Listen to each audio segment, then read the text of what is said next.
علی بھائی، آج کی مجلس کے آغاز میں پچھلے دنوں فوت ہونے والے تحریک لبیک پاکستان کے امیر مولانا حافظ خادم حسین رضوی رحمۃ اللہ علیہ کے لیے دعائے مغفرت کر دیں۔ رحمہ انا اللہ للہ و تعالی۔ انا الیہ راجعون۔ انا للہ و انا الیہ راجعون۔ اللہم اجرنی فی مصیبتی و اخلف لی خیرا منہا۔ یہ دعا آئی ہے صحیح مسلم کے اندر، اور ایک اور مشہور دعا ہے وہ بھی کر لیتے ہیں ان کے حق میں، جو ہم نماز جنازہ میں پڑھتے ہیں، جامعہ ترمذی میں، سنن ابی داؤد کے اندر موجود ہے، مشکات کے اندر بھی موجود ہے۔ اللہم اغفر لی حینا و میتنا و شاہدنا و غائبنا و صغیرنا و کبیرنا و ذکرنا و انثانا، اللہم من احییتہ منا فاحیہ علی الاسلام ومن توفیتہ منا فتوفہ علی الایمان، آمین ثم آمین۔ اللہ تعالیٰ خادم حسین رضوی صاحب کی مغفرت فرمائے، انہیں ان کے نیک کاموں کا اجر عطا فرمائے اور ان کی غلطیوں سے درگزر فرمائے، آمین ثم آمین۔ میرے بھائیوں، اپنی تمام تر انسانی کمزوریوں کے باوجود خادم حسین رضوی صاحب کے بارے میں ایٹ لیسٹ اس بات پہ کنسنسس موجود ہے کہ انہیں اللہ کے محبوب سید الاولین والآخرین، شفیع المذنبین، رحمت للعالمین، سیدنا و مولانا امام اعظم محمد رسول اللہ صلی اللہ علیہ وآلہ وسلم کے ساتھ انتہا درجے کی عقیدت اور محبت تھی۔ خصوص بالخصوص جو ختم نبوت کا ایشو ہے، اس میں ان کی سینسٹیوٹی الحمدللہ باقی تمام علماء سے بڑھ کر تھی، اور یہ ان کا خاصہ تھا الحمدللہ۔ باقی ان کے ساتھ علمی اختلاف سب سے زیادہ اگر کسی نے کیا ہے تو وہ میں ہی ہوں ان کی اپنی زندگی کے اندر۔ علمی اختلاف اپنی جگہ، لیکن جب کوئی شخص دنیا سے چلا جاتا ہے تو پھر ہم اس کے لیے دعائے خیر ہی کریں گے کہ اللہ تعالیٰ اس کے لیے اگلی زندگی آسان فرمائے۔ لیکن اب بھی جہاں کہیں بھی کوئی علمی اختلاف آئے گا تو انشاءاللہ ہم اسے ضرور ہائی لائٹ کریں گے، اس کی بنیاد کے اوپر کسی کی تکفیر نہیں کریں گے، کسی پہ فتویٰ نہیں لگائیں گے، لیکن علمی اختلاف جو ہے یہ تو ہمارا حق ہے، اور چونکہ ٹاپ پرائورٹی اللہ اور اس کے محبوب صلی اللہ علیہ وآلہ وسلم کی مبارک تعلیمات ہیں، ان کو ہم نے پہلے نمبر پہ دیکھنا ہے۔ تو نبی صلی اللہ علیہ وآلہ وسلم کے ساتھ جو ان کی محبت تھی وہ ایک یونیک محبت، اس میں کوئی شک نہیں ہے۔ اس میں ظاہر ہے ان سے اختلاف کیا جا سکتا ہے کہ ایک معاملات کے اندر ایکسٹریم رویے یا عقیدے کے اندر بعض جگہ انتہائی غلو پایا جاتا تھا، وہ ہم اختلاف کرتے ہیں، لیکن اس میں کوئی شک نہیں ہے کہ ان کی ساری محبت اخلاص پر مبنی تھی، اور پوری زندگی انہوں نے اس کے لیے صرف کی، اس میں کوئی شک نہیں ہے۔ اور بریلوی مکتب فکر اس کو ایک دفعہ انہوں نے زندہ کر دیا اپنی جوش دار تقاریر کے ذریعے، لوگوں کا خون گرمانے والی گفتگو کے ذریعے، اور خصوص بالخصوص جو لوگ پنجابی زبان جانتے ہیں ان کو زیادہ ٹیسٹ آتا تھا ان کی گفتگو کا جو وہ پنجابی میں کرتے تھے۔ وہ ٹپیکل پنجاب کی جو ایک لینگویج میں اثر ہے اور چند الفاظ کے اندر، تو وہ ان کی ایک خاصیت تھی جس کی وجہ سے لوگ ان سے محبت کرتے تھے، اور اس کی پریکٹیکل اپلیکیشن آپ نے ان کے جنازے کی شکل میں دیکھ لی ہے۔ ان کا جنازہ جو ہے وہ یعنی پاکستان کی ہسٹری میں چند بڑے جنازوں میں سے ایک جنازہ ہوا ہے۔ ہفتے کے دن 11 بجے 21 نومبر 2020 کو، ڈیتھ ان کی 19 نومبر کو ہوئی تھی 2020۔ لاہور کی ہسٹری میں آج تک جتنے جنازے ہوئے ہیں ان میں یہ تیسرا بڑا جنازہ ہے، یعنی میرے علم کی حد تک۔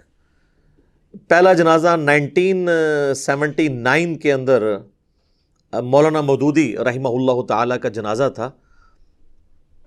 اس وقت کے حالانکہ میڈیا کا دور نہیں تھا، پھر بھی اس کی چند ایک ویڈیوز ریکارڈڈ ہیں۔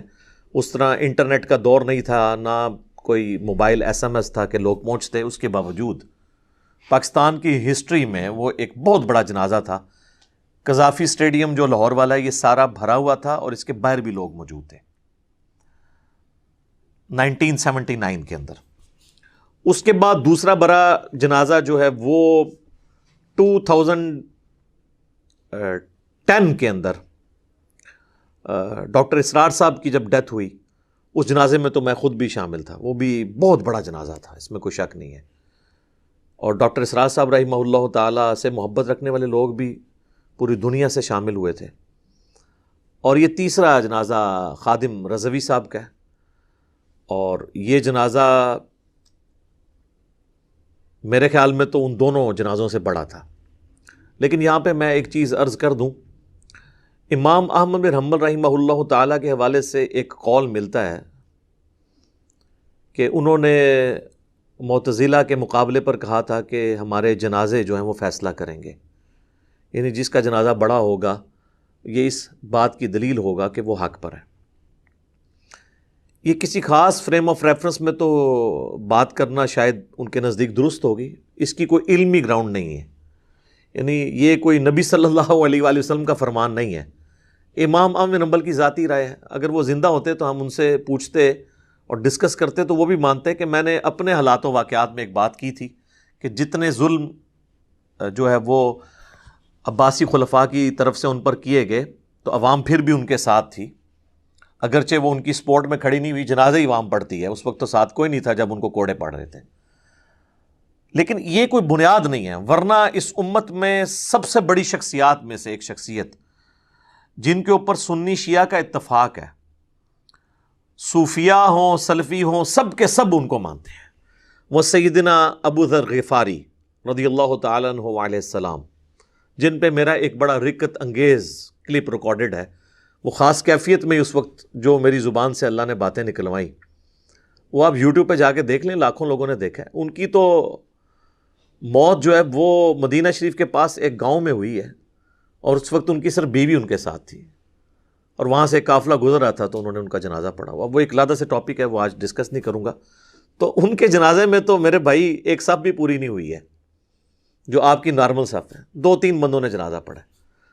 تو ان کا تو جنازہ کوئی بڑا نہیں تھا، نہ ان کا کوئی بہت بڑا مزار بنا، بلکہ قرآن میں 25 انبیاء کا ذکر موجود ہے. صرف ہمارے محبوب صلی اللہ علیہ وآلہ وسلم کا جو مزار اقدس ہے یا قبر مبارک ہے وہ کنفرم ہے، باقی تو سب اندازے ہیں. وہ 25 کی آپ مزارات ہی نہیں بتا سکتے. ابھی تو میں ان انبیاء کی بات ہی نہیں کر رہا کہ جو مسند امام احمد میں موجود ہے کہ 1,24,000 انبیاء دنیا میں مبعوث ہوئے، جن میں سے 315 رسول تھے. تو 315 رسولوں کا بھی نہیں مزار، اور 1,24,000 انبیاء کا تو ہے ہی نہیں. تو مزارات بنانا یا اس پہ رش ہونا یہ کوئی کسی کے حق پہ ہونے کی دلیل نہیں ہے، نہ بڑے جنازے کسی کے حق ہونے کی دلیل ہے. ہو بھی سکتے ہیں اگر وہ علمی طور پہ حق پہ ہو، کیونکہ اب خادم رضوی صاحب کے جو ماننے والے لوگ ہیں، کیا مودودی صاحب کا اتنا بڑا جنازہ، اور اس کے بعد ڈاکٹر اسرار صاحب کا جنازہ، اور اس کے بعد جنید جمشید صاحب کا جنازہ، اتنے بڑے بڑے جنازوں کو دیکھ کے وہ ان کو حق پہ ماننے کے لیے تیار ہوں گے؟ نہیں. تو جو دلیل آپ کسی اور کے حق میں ماننے کے لیے تیار نہیں ہے نا، تو میرے بھائی وہ دلیل پھر اپنے حق میں بھی پیش نہ کریں معذرت کے ساتھ، کیونکہ یہ کوئی علمی دلیل نہیں ہوگی آپ کی، جذباتی باتیں. تو علمی ڈاکٹرن کو فالو کریں، جذباتی ڈاکٹرن کو فالو نہ کریں. بہرحال مجھے ذاتی طور پہ خادم رضوی صاحب کی وفات کی یعنی بڑا صدمہ پہنچا. اور مجھے ایک بھائی نے کراچی سے فون کیا، میں باہر تھا اس وقت، تو اس وقت میں تو خبریں وغیرہ نہیں دیکھ رہا تھا. تو انہوں نے یعنی بتایا کہ اس طرح کی ڈیتھ ہو گئی ہے. تو بے ساختہ میری زبان سے انا للہ و انا الیہ راجعون نکلا.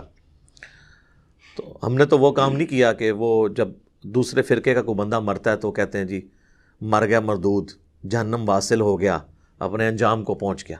اللہ کا شکر ہے کہ اپنا ذہن تو اس چیز سے آزاد ہے. تو جیسے ہی مجھے پتا چلا میں نے عثمان بھائی کو فون کیا، اور میں دل میں سوچ رہا تھا کہ کیا میری تربیت کوئی اثر رکھتی ہے کہ نہیں. میں ان کے رسپانس کو چیک کر رہا تھا. ان کو جیسے ہی میں نے بتایا انہوں نے پڑھا انا للہ و انا الیہ راجعون. تو اس کا مطلب ہے کہ ہم نے جو لوگوں کی تربیت کی ہے واقعی وہ اثر ان پہ نظر آتا ہے. اللہ کا شکر ہے اتنی ہم نے یعنی تعصب سے لوگوں کو آزاد کیا ہے. یہ ٹیسٹ پوائنٹ تھا، یہ ایک بہت بڑا موقع تھا. یعنی خادم رضوی صاحب کا انڈائریکٹلی تو میں اور عثمان بھائی تو افیکٹ ہی ہیں، کیونکہ 2017 کے اندر جب میرے اوپر مرڈر اٹیمپٹ ہوئی تھی تو وہ انہی کی جماعت سے تعلق رکھنے والا بندہ تھا جس نے میرے اوپر مرڈر اٹیمپٹ کی تھی، اور عثمان بھائی اور میں دونوں افیکٹ ہی، ہم دو ہی یہاں پہ موجود تھے اس وقت. تو بہرحال اللہ تعالیٰ نے حفاظت کی. اور یہ میں پہلی دفعہ آن ایئر اس کو یعنی ڈسکس کر رہا ہوں، اس لیے نہیں کہ وہ فوت ہو چکے ہیں، ان کی زندگی میں مجھے کوئی ڈر تھا ان سے، اس لیے کہ میں نے پہلی بات کی کہ وہ اپنے آپ کو منسوب کرتا تھا، اور بعد میں ہم نے اسے معاف بھی کر دیا، کوئی پیسے سے نہیں لیے، بالکل معاف کر دیا. یعنی وہ ان کے ساتھ اپنے آپ کو منسوب کر رہا تھا، اس کا قطعاً مقصد نہیں کہ انہوں نے لانچ بھی کیا اسے. اس کے باوجود مجھے یعنی ذاتی طور پہ ان کی ڈیتھ کا غم ہے، اس حوالے سے کہ پاکستان کے ماحول کے اندر جہاں پر چند نام نہاد لبرل قسم کے لوگ، سیکولر قسم کے لوگ، یا ایک ماڈرن ایج اسکالرز اپنے آپ کو ڈکلیئر کرنے والے لوگ، انہوں نے جس طرح ماحول ریلیجن کے پوائنٹ آف ویو سے خراب کیا ہوا تھا، اس میں خادم رضوی صاحب ایک ڈیٹرنس تھے ان لوگوں کے اوپر جو اس ملک کو جو ہے وہ اسلام سے دور لے جانے کی کوششیں کرتے تھے، اور ایک بڑا آزاد خیال قسم کا اسلام پیش کرنے کی کوشش کرتے تھے. اس میں خادم رضوی صاحب سے بھی کچھ جگہ پہ غلو ہوا ہے، اور میں نے ہی جرت کی ہے اس میں اختلاف کرنے کی. چاہے وہ پشاور کورٹ کے اندر وہ انسیڈنٹ ہوا تھا جو گستاخ رسول والا، اس پہ میں نے کاؤنٹر نیریٹو دیا تھا کہ ایکسٹرا جوڈیشل ایکٹیویٹی اسلام میں، چاہے توہین مذہب کے نام پہ ہو، توہین عدالت کے نام کے اوپر ہو، یا غداری وطن کے سرٹیفکیٹ کے نام کے اوپر ہو، کوئی مذہبی جماعت کرے، کوئی سیاسی جماعت کرے، کوئی ریاستی ادارہ کرے، ایکسٹرا جوڈیشل ایکٹیویٹی اسلام میں حرام ہے. ٹھیک ہے، تو میں نے اس پر ڈسکس کیا تھا. اور حال ہی میں ہمارے جو عمران بھائی کی شہادت ہوئی ہے خوشاب کے اندر، جو بینک مینیجر تھے، اس میں نے ہی یعنی فرنٹ سے لیڈ کر کے اس معاملے کو یعنی جذباتی طور پہ نہیں، علمی طور پہ ڈسکس کیا ہے. باقی تو علماء کے تو بیانات بھی آئے ہیں، تو وہ مطلب وہ روٹ کاز انالیسز نہیں کر رہے ہیں.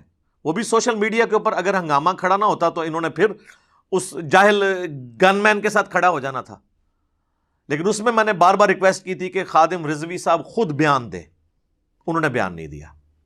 ہو سکتا ہے ان کو موقع نہ ملا ہو، ہم حسن ظن رکھتے ہیں، لیکن ان کا میں نے کہا تھا بیان آنا ضروری ہے، کیونکہ وہ چونکہ ڈرائیونگ سیٹ کے اوپر ہیں، ان کا بیان دینا کسی بھی حکومتی عہدیدار یا کسی بھی ریاستی ادارے کے عہدیدار کی ٹویٹ سے زیادہ بھاری ہے، کیونکہ ان کی تو فین فالوئنگ ہی کوئی نہیں ہے. تو ہم نے ہمیشہ یعنی علمی طریقے سے ان کی وہ جو ایک غلوف کسی معاملے میں آتا تھا، میں اختلاف کرتا تھا، لیکن اس کے باوجود مجھے ان کے اخلاص میں کوئی شک نہیں ہے. اچھا میرے بھائیو، ایک چیز جو خادم رضوی صاحب کے اخلاص کے حوالے سے میں ضرور یہاں پہ کلیئر کر دوں کہ 2016-17 کے جو دھرنے تھے، جو پچھلی حکومت نے ختم نبوت کے حوالے سے ایک سازش کی، چاہے وہ اعلی کار بنے یا خود کی، وہ ایک الگ بات. اس میں کوئی شک نہیں ہے کہ بعض نادیدہ قوتوں نے ان کو فیسیلیٹیٹ کیا ان دھرنوں کے لیے. ہمارے پاس فرسٹ ہینڈ نالج موجود ہے، لیکن میں اس کو ڈسکس نہیں کرنا چاہتا. لیکن اس میں بھی یاد رکھیے گا کہ خادم رضوی صاحب نے وہ ان قوتوں کو خوش کرنے کے لیے دھرنا نہیں دیا تھا، ورنہ اس حکومت جس کے پیچھے وہ نادیدہ قوتیں کھڑی ہوئی ہیں، اس میں بھی انہوں نے 2 دھرنے دے کے وہ 2 + 2 والا 2 برابر ہے 2 کے وہ حساب پورا کر دیا. اور پچھلے دنوں جو ان کی ایک ویڈیو آئی جس میں انہوں نے کہا کہ جی ایکس پرائم منسٹر کو مخاطب کر کے کہ تم بتاؤ کہ کس نے یہ ختم نبوت کی قانون میں ترمیم کے لیے کوشش کی تھی، تو پھر میں بتاؤں گا کہ ان دھرنوں کے پیچھے کون تھا. تو بعض لوگوں نے اس کا مطلب لیا کہ وہ پھر یہ ان کا نام لیں گے. ایسا نہیں تھا. آج 1-2 دن پہلے، بلکہ ان کے جنازے سے پہلے ہی ان کے شاگرد کی ویڈیو بھی آ گئی تھی کہ جی وہ اپنے شاگردوں کو نے بتایا تھا، وہ اس کو روحانی طور پہ بیان کر رہے تھے کہ مجھے نبی علیہ السلام کی طرف سے حکم تھا.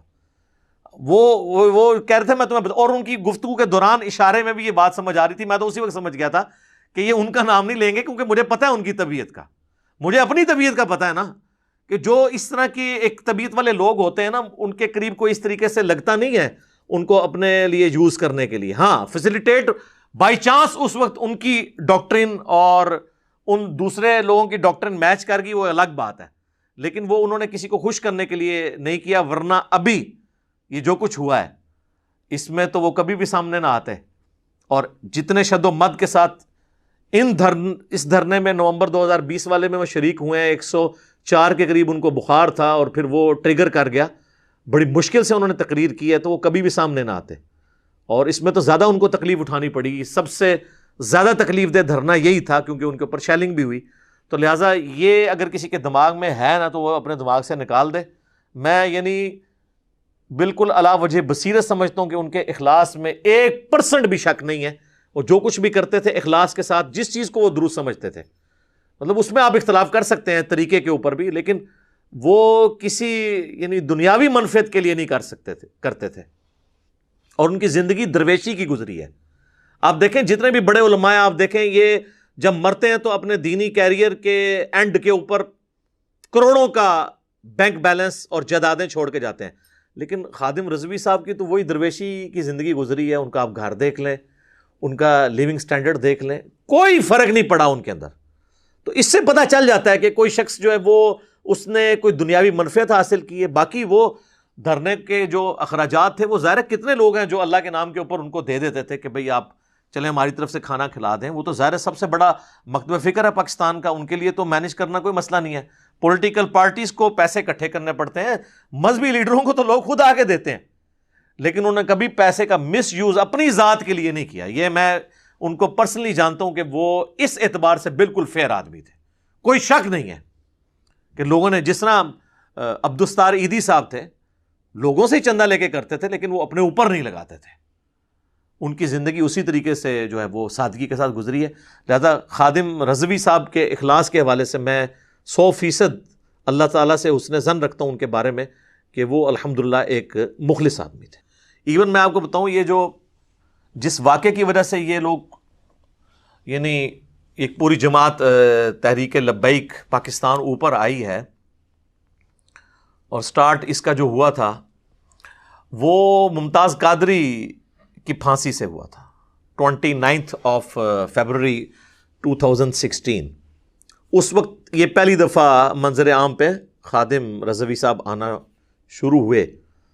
تو چونکہ میں ان کو بہت پہلے سے جانتا تھا، عوام الناس تو ان کو نہیں جانتی تھی. اچھا، ٹیلنٹ چھپا نہیں رہتا، دنیا میں کسی کونے میں بھی ٹیلنٹ ہے نا، وہ سامنے آ جاتا ہے. یہ دیکھیں، یہ اپنی زندگی کے ان 4 سالوں میں ہی عوام کے سامنے آئے ہیں. 55 سال صرف عمر تھی مشکل کے ساتھ، 54 سال اور کچھ مہینے، کیونکہ جون 1966 میں وہ پیدا ہوئے ہیں اور یہ 19 نومبر کو ان کی ڈیتھ ہو گئی ہے. تو یہ ان کی زندگی کے جو آخری 4 سال ہیں نا، 50 کراس کرنے کے بعد یہی ان کو پاکستانی عوام جانتی تھی. لیکن میں ان کو بہت پہلے سے جانتا تھا. ان کی جو سپیکنگ پاور ہے، مجمع باندھنے کی ان کی صلاحیت، میری بھی داڑھی بھی نہیں نکلی تھی تو ہمارے جہلم شہر میں میری گلی میں ہی وہ مدرسہ ہے جہاں سے انہوں نے حفظ اور تعلیم حاصل کی ہے. اور وہ میرے گھر سے اتنی دور ہے وہ مدرسہ اور مسجد جہاں میں نے پوری زندگی نمازیں پڑھی، میرے ایون والد صاحب بھی، میرے دادا ابو بھی، کہ اگر مسجد میں اقامت شروع ہونا تو میں تکبیر اولیٰ پکڑ سکتا ہوں. تو آپ اس سے انداز لگا لیں کہ 100-150 فٹ کے فاصلے پہ مسجد ہے، اور اسی مسجد سے انہوں نے حفظ کیا. پھر ان کا پیر خانہ بھی جہلم شہر میں ہی ہے، اور یہ مسجد اسی پیر خانے کے انڈر ہے، کالا دیو کے اندر. تو ڈبل ان کی نسبتیں تھیں. وہ نقشبندی سلسلے میں یہاں پہ بیعت تھے. تو میرا پہلی دفعہ تعارف ان سے ہوا 1994 کے اندر، جب میں FSC کے پیپر دے کے فارغ ہوا تھا. تو آج سے میں 26 سال پہلے کی بات کر رہا ہوں. اس وقت ان کی عمر بمشکل 30 سال کے قریب ہوگی. تو ان کو تقریر کے لیے بلایا گیا تھا اس وقت نا. تو میں نے جب ان کی تقریر سنی، اس کے بعد مسلسل ان کے دروس ہوتے رہے. تو ان کی جو سپیکنگ پاور سے نا میں بہت امپریس ہوں. اس وقت ظاہر داڑھی کالی تھی ان کی. یہ داڑھی سفید ہونے کی وجہ سے لوگ سمجھتے ہیں کہ وہ مطلب کوئی بڑی عمر کے تھے. وہ داڑھی ان کی جلدی سفید ہو گئی ہے. ڈاکٹر اسرار صاحب کی 40 سال کی عمر کی آپ ویڈیوز نکالیں نا تو اس میں بھی ان کی داڑھی سفید ہے. اب میری آپ دیکھیں ماشاءاللہ 43+ ہو چکی ہے، چاند ایک بال سفید ہے داڑھی کے. بالوں کے جلدی ہو جاتے ہیں. تو اس وقت ان داڑھی کالی تھی. اور وہ ایکسیڈنٹ تو ظاہر ان کا ریسنٹلی ہوا جس کی وجہ سے ان کی ٹانگیں کام کرنا چھوڑ گئے، ادروائز تو پہلے بالکل ٹھیک تھے یہ. تو مجھے ان کا آئیڈیا تھا جب 2016 میں یہ منظر عام پہ آئے نا خادم رضوی صاحب، وہ ممتاز قادری والے ایشو کے اوپر پہلا دھرنا انہوں نے جب سٹارٹ کیا نا، مجھے اس وقت آئیڈیا ہو گیا تھا کہ یہ بندہ اب جو ہے نا یہ ڈرائیونگ سیٹ پہ آ جائے گا. اس وقت میں نے 1-2 ویڈیوز ان کو مخاطب کر کے ریکارڈ کی اور بائی نیم ان کو مخاطب کیا اور بڑے احترام کے ساتھ ان کی تصویر بھی تھم نیل پہ لگائی.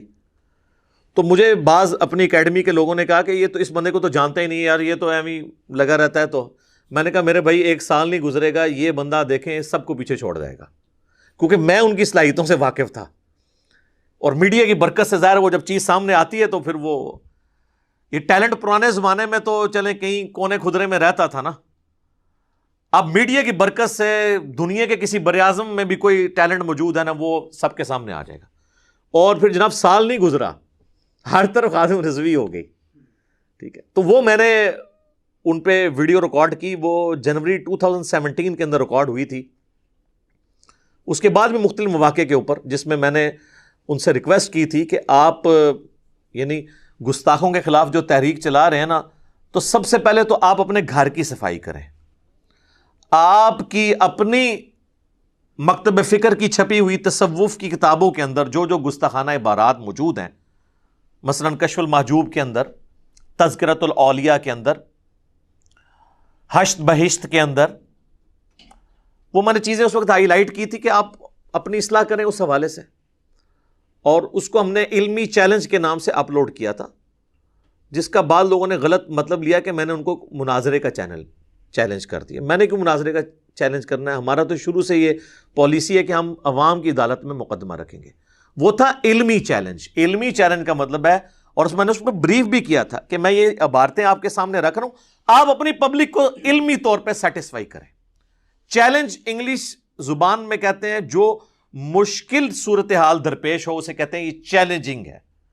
یہ نہیں ہوتا کہ آگے میرے ساتھ مناظرہ کر لے. لوگ سمجھتے ہیں چیلنج کا مطلب مناظرہ ہے یا مجادلہ ہے. نہیں، چیلنج ہے یہ آپ کے لیے کہ اس کو حل کریں اور اپنی عوام کو بتائیں کہ کل تک اشرف علی تھانوی رسول اللہ کے اوپر تو آپ فتوے دیتے تھے، ہم بھی آپ کے ساتھ تھے.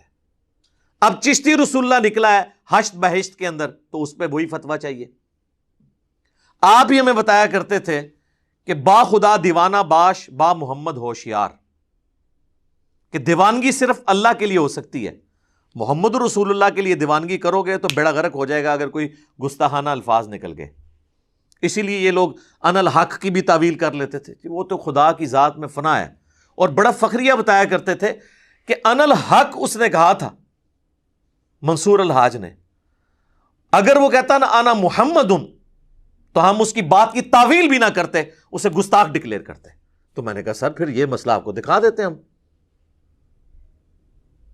تذکرۃ الاولیاء میں شیخ فرید الدین عطار المتوفی 627 ہجری جو عربی میں کتاب لکھی گئی، پوری دنیا میں تصوف پہ اولیاء اللہ کے جو حالات زندگی ہیں، جس کو تصوف کے ہاں جن کو اولیاء اللہ مانا جاتا ہے، اس پہ اس سے اتھینٹک بک نہیں ہے. بریلوی دیوبندی دونوں چھاپ رہے ہیں. فضائل سنت میں بھی دعوت اسلامی کے اس کے حوالے موجود ہیں، اور تبلیغی جماعت کی فضائل اعمال اور فضائل صدقات میں بھی موجود ہیں. وہ ایک سمجھ لیں ایک بنیادی کتابوں میں سے ہے بزرگوں کے حالات زندگی. اس میں نے کہا تھا کہ بایزید بستامی کا آپ چیپٹر کھول کے پڑھ لیں. بایزید بستامی المتوفی 261 ہجری، ایک تو ان کی معراج کے اوپر چیپٹر باندھا گیا جس میں انہوں نے کہا کہ میں نے چشم یقین سے اللہ کا مشاہدہ کیا. معراج یعنی معراج تو ہم نبی علیہ السلام کے لیے مانتے ہیں اور کسی اور نبی کے لیے بھی نہیں مانتے. انہوں نے ان کے بارے میں کلیم کی. اور پھر اس کے بعد کرتے کرتے اس چیپٹر کا جب کنکلوژن آتا ہے نا، اس کے اینڈ پہ وہ کہتے ہیں کہ جی جب ان سے سوال پوچھا گیا، سوال پوچھنے والے پتہ نہیں کیڑا بٹ سی، وہ کہتے ہیں جی دسو قیامت والے دن جو انسانیت ہے کس کے جھنڈے کے نیچے ہوگی؟ تو وہ کہنے لگے میرے جھنڈے کے نیچے. بایزید بستامی کہنے لگے، اور اس نے کہا کہ میں قسمیاں کہتا ہوں کہ محمد اور تمام انبیاء، تمام اولین اور آخرین میرے جھنڈے کے نیچے ہوں گے. نعوذ باللہ.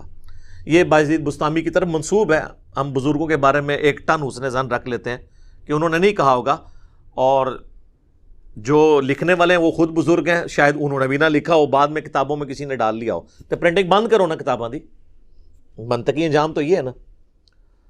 اور پھر وہ کہتے ہیں کہ اس سے بھی آگے جا کے کہتے ہیں لوائی اعظم من لوائی محمد، میرا جھنڈا محمد کے جھنڈے سے بھی بڑا ہوگا، وَلِأَعُوذُ بِاللَّهِ تَعَالَى، نعوذ باللہ من ذالک۔ تو اور فرید الدین عطار صاحب اس کی تعویل کرتے ہیں کہ یار وہ اصل میں نا اس طرح کے کلمات ان کے منہ سے نکل جاتے تھے، وہ اس لیے نہیں کہ یہ کوئی اپنے آپ کو نبی علیہ السلام سے بڑا سمجھتے تھے، وہ اس لیے کہ ان کے منہ سے اللہ بول رہا تھا، اور اللہ کا جھنڈا تو محمد کے جھنڈے سے بڑا ہی ہوگا۔ یہ دیکھیں تعویل کتنی بڑی، بھائی قیامت والے دن تو جھنڈا ہونا ہی ایک ہے۔ بخاری اور مسلم دونوں میں حدیث شفاعت کھول کے دیکھ لیں، نبی علیہ السلام نے فرمایا کہ میں اولین اور آخرین کا سردار اور خطیب ہوں اللہ کی بارگاہ میں، قیامت والے دن میرے ذریعے شفاعت کا دروازہ کھلے گا۔ سب سے پہلے صحیح مسلم میں آتا ہے کہ سب سے پہلے میں قبر سے نکالا جاؤں گا، سب سے پہلے میں شفاعت کروں گا، اور سب سے پہلے میری شفاعت قبول کی جائے گی۔ اور صحیح مسلم میں ایک اور حدیث ہے کہ قیامت والے دن سب سے پہلے میں جنت کے دروازے پہ جاؤں گا اور دستک دوں گا، اور پوچھنے والا پوچھے گا تو میں بتاؤں گا کہ محمد ہوں میں صلی اللہ علیہ وآلہ وسلم، تو مجھے وہ داروغہ جنت کہے گا کہ مجھے حکم بھی یہی تھا کہ میں آپ کے نام کے سوا کسی اور کے نام کے اوپر دروازہ نہ کھولوں۔ صلاۃ بر محمد و آل محمد، اللہم صلی علی محمد و علی آل محمد۔ تو سر یہ ہے مسلم شریف کی حدیثیں، اور یہ ہے میرے امام مسلم جن کی کنیت ہے ابو الحسین مسلم بن حجاج القشیری، مولا حسین کے نام پہ انہوں نے اپنے بچے کا نام رکھا اور اپنی کنیت، اور یہ 261 ہجری میں فوت ہوئے ہیں، آج چل رہی ہے 1442 ہجری 1442۔ اور مزے کی بات بایزید بستامی بھی 261 میں فوت ہوئے ہیں، لیکن ان کی کنیت ہے ابو یزید تیفور بن عیسیٰ البستامی، بعض بستامی بھی پڑھتے ہیں، دونوں طریقے سے ٹھیک ہے۔ تو اس لیے میں کہتا ہوں کہ آپ ابو الحسین کی لکھی ہوئی احادیث کو فالو کریں، ابو یزید کے لکھے ہوئے تعلیمات کو فالو نہ کریں۔ اور پھر آپ دیکھیں کہ اتنا بڑا دعویٰ کہ ان کے منہ سے اللہ بول رہا تھا، یار یہ عقیدہ تو محمد رسول اللہ کے بارے میں نہیں ہے ہمارا صلی اللہ علیہ وآلہ وسلم، ہمارے ماں باپ ان پہ قربان، ان کے بارے میں بھی آیا وما ينطق عن الهوى ان هو الا وحی یوحى، یہ محمد صلی اللہ علیہ وآلہ وسلم اپنی خواہش نفس سے کچھ نہیں کہتے، یہ وہی کہتے ہیں جو اللہ ان کو وحی کرتا ہے۔ تو قرآن اللہ کا کلام ہے، نبی صلی اللہ علیہ وآلہ وسلم پر نازل ہوا، ان کے سینے پر، ہم یہ نہیں کہتے کہ اللہ ان کے منہ سے بولتا تھا۔ یہ تو ہمارا عقیدہ امام کائنات صلی اللہ علیہ وآلہ وسلم کے بارے میں نہیں ہے، اور آپ یہ عقیدہ بایزید بستامی کے بارے میں رکھتے ہیں۔ اور یہ سیم جملے کہ ان کے منہ سے بولنے والی حق تعالیٰ کی زبان تھی، کشف المحجوب میں علی بن عثمان حجویری جن کے مزار کے اوپر المتوفہ 465 ہجری ہمارے یہ بابا جی خادم رضوی صاحب اکثر جایا کرتے تھے، اور ایون وہ کتاب بھی دکھایا کرتے تھے کہ جی یہ کشف المحجوب جو ہے نا، جس کا کوئی پیر نہیں اس کتاب کو پڑھ لے، اس کتاب میں بھی بایزید بستامی کے بارے میں یہی لکھی ہوئی ہے تعویل کہ یہ جو کہا کرتے تھے نا سبحانی سبحانی ما اعظم شأنی، میں پاک ہوں میری شان کتنی بلند ہے، تو وہ کہتے ہیں اللہ ان کے منہ سے بولتا تھا، ورنہ تو کوئی اپنے آپ کو پاک نہیں کہہ سکتا، وہ اللہ کہہ رہا ہوتا تھا میں پاک ہوں، اور زبان ان کی ہوتی تھی۔ یہ سیم تعویل وہاں پہ ہوئی ہے، بلکہ ادھر تو معاملہ اور بگڑ گیا۔ کشف المحجوب کے اندر صحو اور سکر کے چیپٹر کے اندر حضرت جنید بغدادی کے حق میں صحو علی بن عثمان حجویری نے ثابت کیا ہے، اور سکر ثابت کیا ہے بایزید بستامی کے حق میں، اور اس میں وہ پھر اس کے حق میں دلیل لانے کے لیے وہ کہتے ہیں کہ جی جس طرح حضرت داود علیہ السلام کی نظر اپنی ایک صحابی کی بیوی اوریہ نامی صحابی، یہ اوریہ مقبول جان وہی اوریہ ہے، اور ان سے بھی ہم ریکویسٹ کریں گے کہ حضرت کشف المحجوب کی آپ بھی بات کرتے ہیں، یہ بھی ذرا پڑھیں آپ کے نام کے اوپر کیا ہوا ہے اس کے اندر۔ اوریہ صحابی، حضرت داود کا اس کی بیوی پہ نظر پڑ گئی ان کی، اور پھر وہ پورا ایک واقعہ من گھڑت جو تورات کے اندر ٹیمپرڈ فارم میں موجود ہے، ہماری تصوف کی کتابوں میں آیا، اور نعوذ باللہ انہوں نے اس اوریہ کو جنگ میں بھیج کے قتل کروا کے خود اس کی بیوی کے ساتھ شادی کر لی. یہ پورا ایک واقعہ ہے, اس کی طرف انہوں نے اشارہ کیا اور کہا کہ وہ جنید بغدادی جو ہے نا وہ اس صحف کے اوپر تھے. حضرت داؤد علیہ السلام پہ اللہ نے گرفت اس لیے کی کہ وہ حالت صحف میں تھے, یعنی ہوش کے اندر تھے. یہ صحف سین والا نہیں ہے, وہ سجدہ صحف تو ہوتا ہے نا بھول, یہ سواد والا صحف ہے, جان بوجھ کے, نعوذ باللہ. اور کہتے ہیں کہ اسی طرح کا ایک واقعہ ہمارے نبی علیہ السلام کے بارے میں معاذ اللہ, کہ جس میں ان کی نظر جو ہے وہ زید ابن حارثہ جو ان کے منہ بولے بیٹے تھے, ان کی بیوی زینب کے اوپر پڑی, اور وہ زینب اپنے خاوند پہ حرام ہو گئی. اور پھر یعنی نبی علیہ السلام نے بعد میں ان سے شادی کر لی. تو وہ کہتے ہیں کہ نبی علیہ السلام کی جو نظر پڑی تھی نا ان کی بیوی کے اوپر, تو نبی علیہ السلام حالت سکر میں تھے, یعنی آپ اپنی ہوش میں نہیں تھے. سکر کہتے ہیں کہ, اور وہ کہتے ہیں نہیں, اس مدوشی سے مراد ہے اللہ کی شان میں معاف ہو جائیں.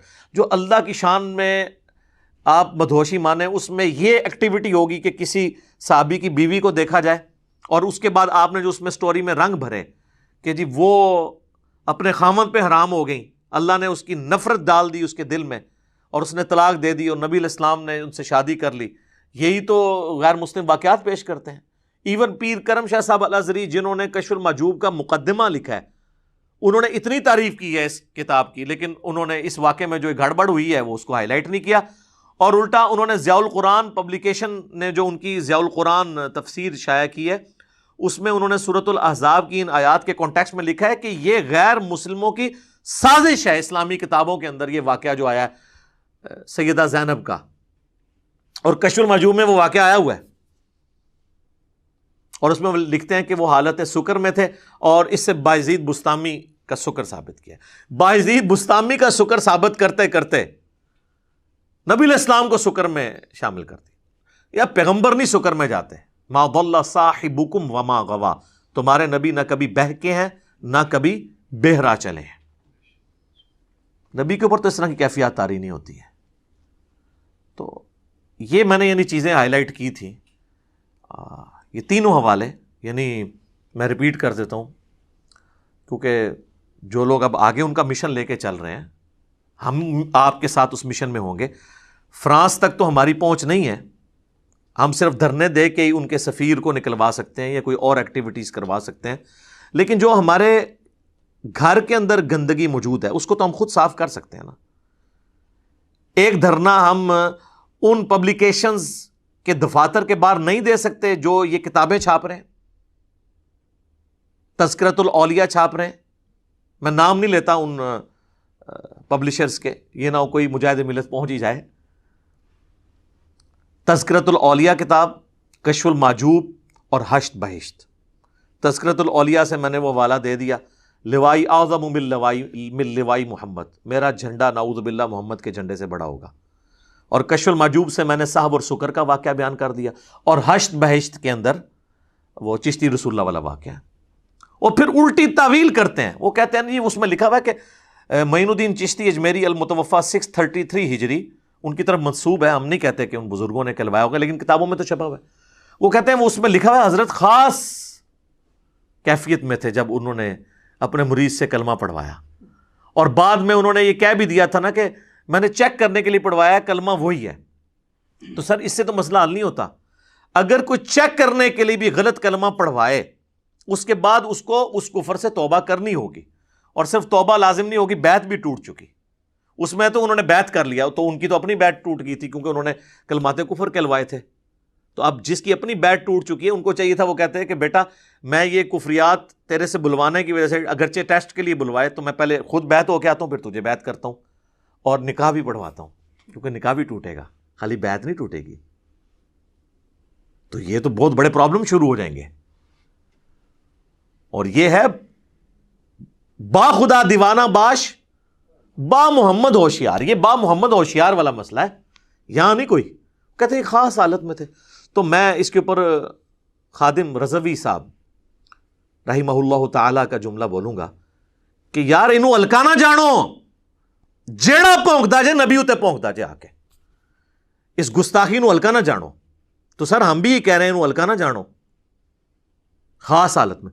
بھئی خاص حالت میں آپ نے یہی کام کرنا ہے. چلو اللہ کے لیے ہوتا تو ہم تعویل مان لیتے, اور وہ جو مسلم شریف کی ایک حدیث بڑی ڈھونڈ ڈھانڈ کے لے آتے ہیں، وہ جو ایک توبہ کرنے والے کا واقعہ ہے کہ اللہ کے محبوب صلی اللہ علیہ وآلہ وسلم نے مثال بیان کی اس شخص کی جو گناہ کرنے کے بعد اللہ کی طرف واپس آ جاتا ہے، اور اللہ کو کتنی خوشی ہوتی ہے کہ جس طرح کوئی شخص کسی ریگستان کے سفر میں ہو اور اس کا سارا ساز و سامان اونٹ پہ لدا ہوا ہو، اور اچانک وہ تھوڑی دیر کے لیے اس کی آنکھ لگے اور اٹھے تو وہ اونٹ ساز و سامان سمیت غائب. اب اسے اپنی موت سامنے نظر آ رہی ہے کہ یہاں تو نہ پانی نہ کھانا نہ پینا. اسی پریشانی کے عالم میں وہ دوبارہ موت کا انتظار کرنا شروع کر دے لیٹ کے، اور اس کا اونٹ سامنے آ جائے تو اسے اتنی خوشی ہو کہ اس کے زبان سے یہ کلمات نکل جائیں کہ اے اللہ تو میرا بندہ میں تیرا رب. حالانکہ وہ کہنا یہ چاہ رہا ہے کہ اے اللہ میں تیرا بندہ تو میرا رب. تو اس میں آگے الفاظ ہیں من شدت الفرح، اس خوشی کی وجہ سے، شدت کی وجہ سے. تو وہ کہتے ہیں جی یہ دیکھ لینا جی، تو بزرگ خاص حالت میں ہو تو ان سے بھی اگر نکل جائے تو یہ تو نبی علیہ السلام کے بارے میں تو نہیں ہے، یہ تو اللہ کے بارے میں ہے. اور زبان ایک ہی دفعہ لڑکھڑائی ہے، اس نے یہ نہیں کہا کہ کسی سے پڑھوایا ہو یا انٹینشنلی پوری حاضر دماغی کے ساتھ سارا کچھ کیا ہو. ایک واقعہ ہوا ختم، اور اس میں الفاظ ہے نبی علیہ السلام نے کہا کہ غلط الفاظ اس سے نکل گئے خوشی کی وجہ سے، اور رسول اللہ کے بارے میں پھر بھی نہیں تھے. یہاں تعویل آپ کی نہیں مانی جائے گی، بات وہیں رہے گی با خدا دیوانہ باش با محمد ہوشیار صلی اللہ علیہ وآلہ وسلم. صلاۃ بر محمد و آل محمد، اللہم صلی علی محمد و علی آل محمد. اب بعض لوگ سوچ رہے ہوں گے کہ خادم رضوی صاحب کی ڈیتھ کے اوپر اس طرح کی باتوں کو دوبارہ کرنا کیا ضروری تھا؟ جی اس لیے ضروری تھا کہ یہ ہم ویڈیو خادم حسین رضوی صاحب کے مشن کو آگے بڑھانے کے لیے تو ریکارڈ کروا رہے ہیں. وہی کہہ رہے تھے نا گستاخوں کے خلاف یعنی ہماری ٹالرنس نہیں ہونی چاہیے، تو ہم بھی تو بتا رہے ہیں کہ گستاخ تو آپ کی اپنی صفوں میں چھپے ہوئے ہیں. تو سب سے پہلے ان کو تو تلاش کرنا آسان ہے، باقیوں پہ تو آپ بعد میں ہاتھ ڈالیں. جو آپ کے اپنے اختیار میں ان کے اوپر تو آپ کر سکتے ہیں نا، ان کی پرنٹنگ رکوا سکتے ہیں نا ان کتابوں کی، تو وہ تو آپ کے اپنے ہاتھ میں ہیں، وہ کروائیں. فرانس تک تو ہم پہنچنے سے رہے، یہاں پہ ہم پروٹیسٹ ہی صرف ریکارڈ کروا سکتے ہیں نا، یہ تو ہمارے اپنے ہاتھ کے اندر، ہم یہ کروائیں. تو یہ ان کی ڈیتھ کے اوپر انہی کے مشن کے اوپر بات ہو رہی ہے، یہ ذہن میں رکھیے گا. یہ میں نے یعنی کوئی ایسی بات نہیں کی ہے کہ کوئی فرقہ وارانہ بات ہو. فرقہ وارانہ بات تو وہ لوگ کر رہے ہیں جو ان کی ڈیتھ کے اوپر تعزیت کر رہے ہیں اور دعائے مغفرت نہیں کر رہے. آپ دیکھ لیں وہ جو لاہور کے دو بھائی ہیں ان میں سے ایک بھائی نے باقاعدہ کلپ ریکارڈ کروایا، اور میری عقابی نظریں اور شارپ کان اس چیز کو سن رہے تھے، اور مجھے یہ یقین تھا انہوں نے کلپ نہیں چلایا تو میں نے کہا یہ کنفرم ہے کہ وہ دعائے مغفرت نہیں کرے گا ان کے لیے. اور وہی ہوا، وہ اس میں ان کو اگر کوئی کہنا یہ بھول گیا وہ تو اسے کہ اگلے جمعے میں کرتے دعائے مغفرت، دوبارہ اس کے مکتب فکر کے لوگ اسے مسجد میں داخل نہیں ہونے دیں گے. وہ جان بوجھ کے نہیں اس نے کیا، تعزیت کی ہے، دکھ کا اظہار کیا ہے. تو سب سے بڑی یہ تعزیت یہ ہوتی ہے. ہاں انا للہ و انا الیہ راجعون پڑھا ہے، وہ تو آپ کسی صدمے پہ بھی پڑھ سکتے ہیں. تو اس کے بعد مرے ہوئے بندے کے لیے مغفرت کی دعا نہیں کرنی ہوتی؟ کیا سورۃ الحشر کی یہ دعا بھول گئے کہ ربنا اغفر لنا ولاخواننا الذین سبقونا بالایمان؟ یہ اللہ کا حکم بھول گئے کہ اہل ایمان جو ہیں، جو ان سے پہلے ایمان کی حالت میں لوگ گزر چکے ہیں، ان کے لیے دعائے مغفرت کرتے ہیں. تو کرتے نا، وہ دعائے مغفرت نہیں کر سکتے اس لیے کہ وہ ان کو مسلمان ہی نہیں سمجھتے. اگر کوئی کہنا وہ مسلمان سمجھتے ہیں، کافر نہیں سمجھتے، تو میں اس کو پھر طریقہ بتاتا ہوں ان علماء کے اندر کی غلاظت کو اگلوانے کا. اور میں صرف کسی ایک فرقے کو سنگل آؤٹ نہیں کر رہا، میں سارے فرقوں کی بات کرتا ہوں کہ یہ ایک دوسرے کو مسلمان نہیں سمجھتے. بریلوی، دیوبندی، اہل حدیث تینوں ٹھیکیدار بنے ہوئے ہیں نا سنیت کے، اور ہمیں کہتے ہیں تم اہل سنت کیوں لکھتے ہو؟ بھئی سنی تو ہوگا جو کتابوں کو سنیوں کی مانے، جو بابوں کو مان رہا ہے، کتابوں کو چھوڑ رہا ہے، وہ کہاں سے سنیت کا ٹھیکیدار بن گیا؟ مرنے سے پہلے اے مسلمان کر لے اس پہ غور، کتابوں کا خدا اور ہے، بابوں کا خدا اور. یعنی خدا تو سب کا ایک ہی ہے، یعنی تعلیمات کے پوائنٹ آف ویو سے بابوں کی تعلیمات جس خدا کے تعارف کو کرواتی ہیں وہ نہیں ہے جو اللہ نے اپنے پیغمبروں کے ذریعے وحی کے ذریعے کروایا. کہنے کو تو دین سب کا اسلام ہے، لیکن صوفی بھی کہتے ہیں ہم مسلم ہیں، سلفی بھی کہتے ہیں ہم مسلم ہیں. کہنے کو تو دی سب کا اسلام ہے، لیکن کتابوں کا جہاں اور ہے، بابوں کا جہاں اور وہ بقول ہمارے مصباحی صاحب کے کہ اس کا ایک وکھرا ہی جہاں ہوتا ہے، اس کا ایک اپنا ہی جہاں ہوتا ہے۔ اب انجینئر مرزا محمد علی کو کیا پتا بابا ہوتا کیا ہے؟ وہ تو اس کو تو حضرت جی جو پیچھے سے پیسے آ رہے ہیں نا، اس کو تو وہ نظر آ رہا ہے، اس کو کیا پتا بابا ہوتا کیا ہے؟ بابا اپنے زمانے میں ایک زمانہ ہوتا ہے، بابا اپنے جہاں میں ایک جہاں ہوتا ہے، اس کا وکھرے ایک جہاں ہوتا ہے۔ یہ اس کو نہیں پتا اور نہ اس کی باتوں میں آنا ہے انشاءاللہ۔ میرا ارادہ بن رہا ہے کیونکہ اب وہ ہمارے بابوں کی طرف آ رہا ہے اور ہم نہیں اپنے بابوں کی برداشت کر سکتے۔ ٹھیک ہو گیا؟ تو یہ میں اس لیے چیزیں ہائی لائٹ کر رہا ہوں تاکہ یعنی پتا چلے کہ یہ ایشوز جو ہیں بڑے سیریس ایشوز ہیں، یہ ایک دوسرے کو مسلمان نہیں سمجھتے۔ اور وہ میں آپ کو فارمولہ بتا دیتا ہوں چیک کرنے کا، کہ آپ کسی بھی بریلوی، دیوبندی، اہل حدیث، عالم دین جس کو اس مکتب فکر کے سب لوگ مانتے ہوں، یہ سٹیٹمنٹ لکھوا دیں کہ ہمارے علاوہ جتنے بھی مکاتب فکر ہیں ان کو ہم مسلمان مانتے ہیں، اور جن عقیدوں پہ وہ قائم ہے انہی عقیدوں کے ساتھ وہ مر گئے تو ایک نہ ایک دن اپنا عذاب بھگت کے جنت میں جانے میں کامیاب ہو ہی جائیں گے۔ اس طرح سٹیٹمنٹ لکھوائیں۔ میرے پاس ایک دیوبند کے مفتی صاحب آئے نا، وہ کہتے ہیں یار ایسا دی سٹیٹمنٹ کوئی نہیں لکھ کے دے گا، ویسے مسلمان لکھوانا ہے۔ میں کہ نہیں، منو تو پتہ ہے نا، ابھی تو مجھے وہ بھی طریقہ آتا ہے حنفیوں کا کہ اگر میں جھوٹ بول رہا ہوں تو میری بیوی کو ایک مجلس میں 3 دفعہ نہیں کوئی لکھ کے دے گا، یعنی تقیہ بھی کر رہے ہو نا تو نہیں کر سکیں گے، پھنس جائیں گے۔ اس طرح کبھی نہیں لکھ کے دیں گے۔ تو جب کوئی شخص یہ لکھ کے نہ دے کہ دوسرا مکتب فکر کا مسلمان بھائی عذاب بھی بھگت کے بقول میرے، یعنی وہ جو اس فرقے والا بندہ کہے کہ میرے نزدیک تو ہی گمراہ ہے تو اس کو عذاب ہوگا، ایک نہ ایک دن تو جنت میں چلے ہی جانا ہے نا ہر مسلمان نے، جس نے ایک دفعہ بھی کلمہ پڑھا۔ بخاری اور مسلم کی متفق علیہ حدیث ہے کہ جس کے دل میں رائی کے دانے کے برابر بھی ایمان ہوا اور اس نے صرف ایک دفعہ گواہی دی ہوئی لا الہ الا اللہ محمد رسول اللہ کی، تو اللہ تعالیٰ مجھے اذن دے گا اس کو بھی میں اللہ کے اذن سے۔ اب وہ اللہ کو پتا ہے کہ کتنے لاکھوں سال تک وہ جہنم میں جلے گا، اللہم اجرنا من النار، آمین، تو میں اسے نکال کے جنت میں لے جاؤں گا۔ تو ماننے کے لیے تیار ہی نہیں ہے۔ جامعہ ترمذی والی حدیث کہنا کہ یہ مان لیں، اس پہ فٹ کر لیں، فٹ کرنے کے لیے تیار نہیں ہے۔ حدیث بطاقہ، وہ کاغذ کے پرزے والی حدیث کہ قیامت والے دن ایک شخص کے گناہوں کے 99 دفاتر کھولے جائیں گے حد نگاہ تک، اور دوسری طرف ایک پرچی صرف رکھی جائے گی جس پہ کلمہ لکھا ہوگا، اور وہ پرچی بھاری ہو جائے گی، اسے جنت کا حکم ہو جائے گا۔ تو وہ جناب کلمے کی طاقت ہے، یہ بھی ماننے کے لیے تیار نہیں ہوں گے۔ یہ لوگ نہیں ایک دوسرے کو ایکسیپٹ کرنے کے لیے تیار ہوتے ہیں۔ ہاں، اللہ کے محبوب صلی اللہ علیہ وآلہ وسلم کی تعلیمات تھیں ایسی کہ جس کی روشنی میں آپ دوسرے کو بینیفٹ آف ڈاؤٹ دے کے اس کے لیے جنت کا فیصلہ اللہ سے ریکویسٹ کے طور پہ کہہ سکتے ہیں۔ ٹاپ آف دا لسٹ وہ حدیث یاد کریں صحیح بخاری اور صحیح مسلم کی، یہ میں خصوصاً اہل حدیث اور دیوبند کے علماء کے لیے بیان کرنے لگا ہوں کہ آپ چونکہ بریلویوں کو مشرک سمجھتے ہیں اور وہ والا مشرک جو کافر مشرک والا حکم ہے وہ ان کے اوپر لگاتے ہیں، اس لیے ان کے لیے دعائے مغفرت نہیں کرتے۔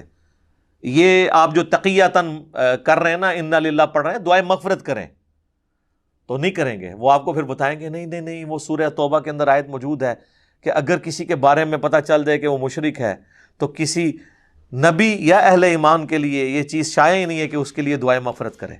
وہ پھر آپ کو یہ مسئلہ بتائیں گے۔ یہ بڑے ہوشیار ہیں، تو میں نے ان کے جو چہروں پہ میک اپ ہے نا اتار کے پرے پھینک دیے ہیں، گرم تولیہ ان کے اوپر پھیرا ہے، جیسے یہ فوٹو اسٹوڈیو سے باہر نکلے نا تو اب آپ کو پتہ چل جائے گا یہ اصل میں کیا ہے۔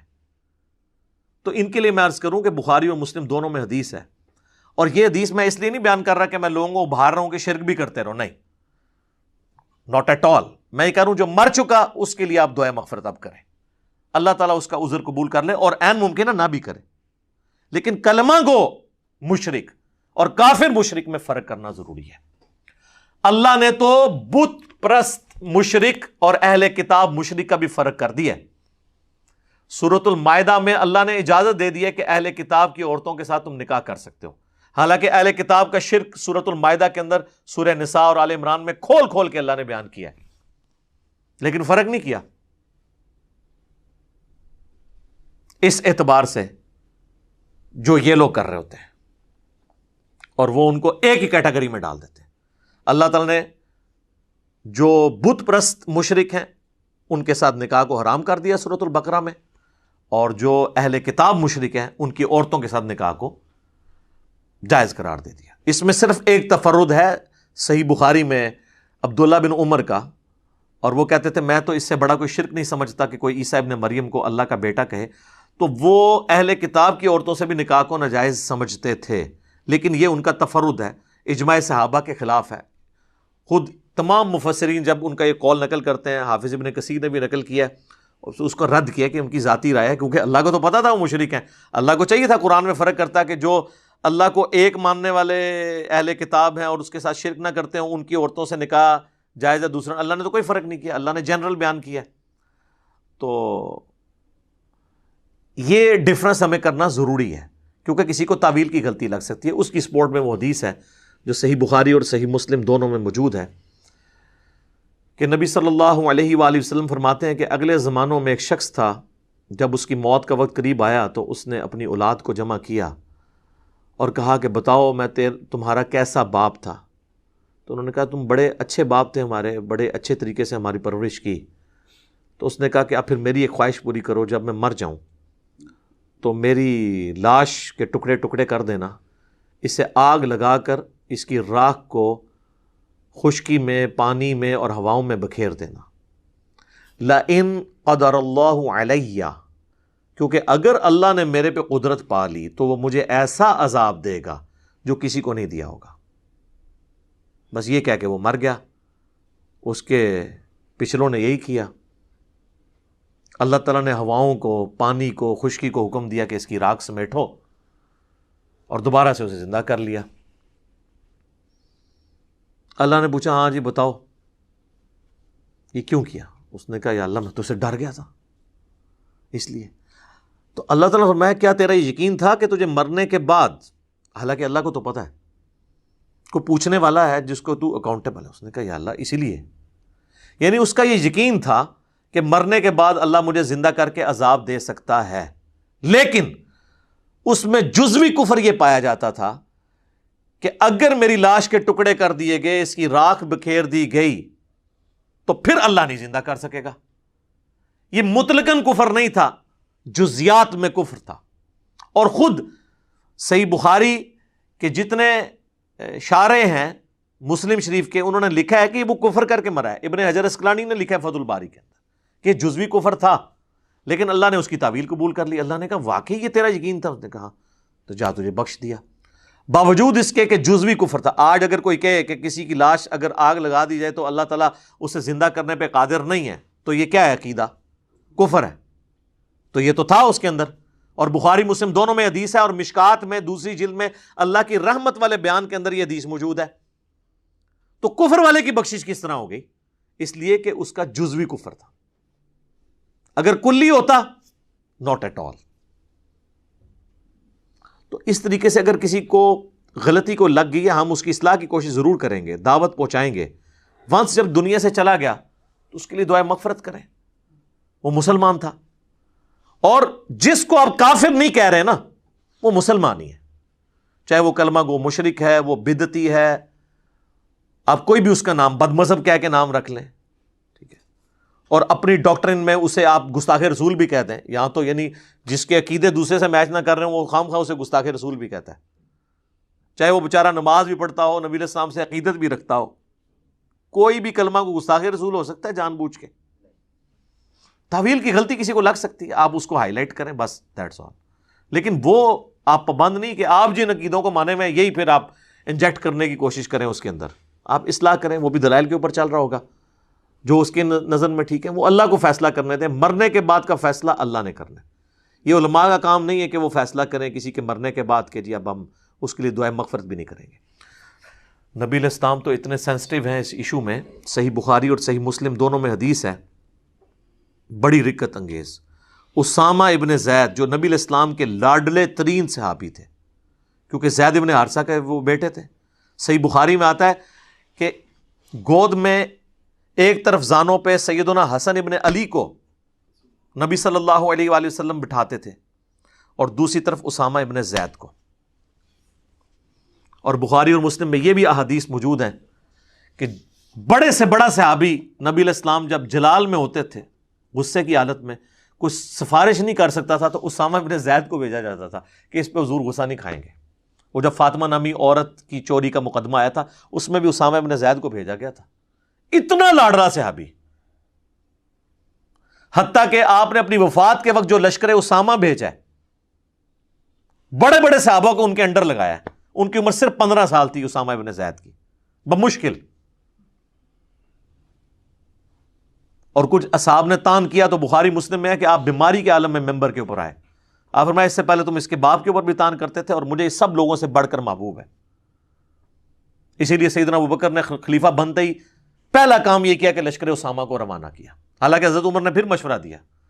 بڑے جلالی انداز میں حضرت عمر کو حضرت ابوبکر نے ڈانٹا کہ تم اس شخص کے بارے میں کہہ رہے ہو کہ اسے میں اس عمارت سے ہٹا دوں جس کو اللہ کے نبی نے مقرر کیا ہے. تیری ماں تجھے روئے عمر. یہ الفاظ ہیں، یہ عرب کا محاورہ تھا، غصے میں بولا جاتا تھا. تو بھیج دیا. اب وہ اسامہ ہے اور بخاری اور مسلم کے الفاظ ہیں. اسامہ ابن زید ایک جنگ کے دوران ایک کافر کے ساتھ جب لڑائی ہوئی، وہ ان کی تلوار کے نیچے آیا تو اس نے کلمہ پڑھ دیا، اشہد ان لا الہ الا اللہ واشہد ان محمدًا عبدہ ورسولہ.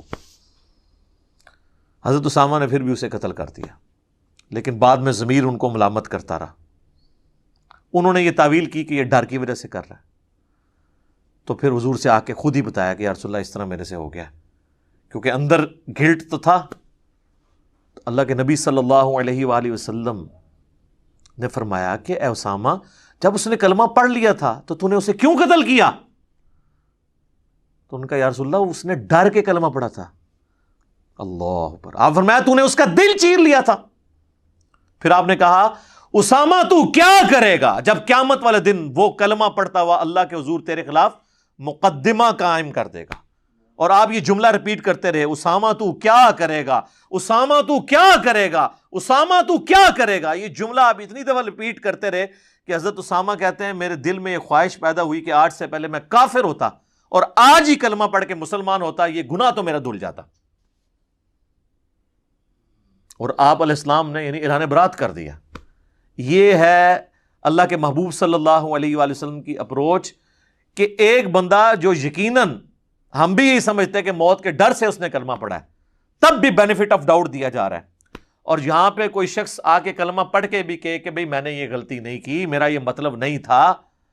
کسی نے کوئی 295C کے اوپر بات کر دیا اور وہ بھی کہہ رہا ہے کہ یار میرا کہنے کا مطلب یہ نہیں تھا، یہ تھا، ماننے کے لیے تیار ہی نہیں. کہتے چک دو. اور یہ چک دے بھی صرف نے غریب بندے نو. جتنے بڑے سٹیٹس کے لوگ ہیں نا ان سے کہتے ہیں ہم ان سے مطالبہ کرتے ہیں اپنا بیان واپس لیں. ادھر نہیں کہتے چک دو کیونکہ آپ چکے جاندے نے. اور کوئی غریب آدمی کر دے انہوں کہتے ہیں نہیں جی چک دو، پیچھے سنبھال لیں گے.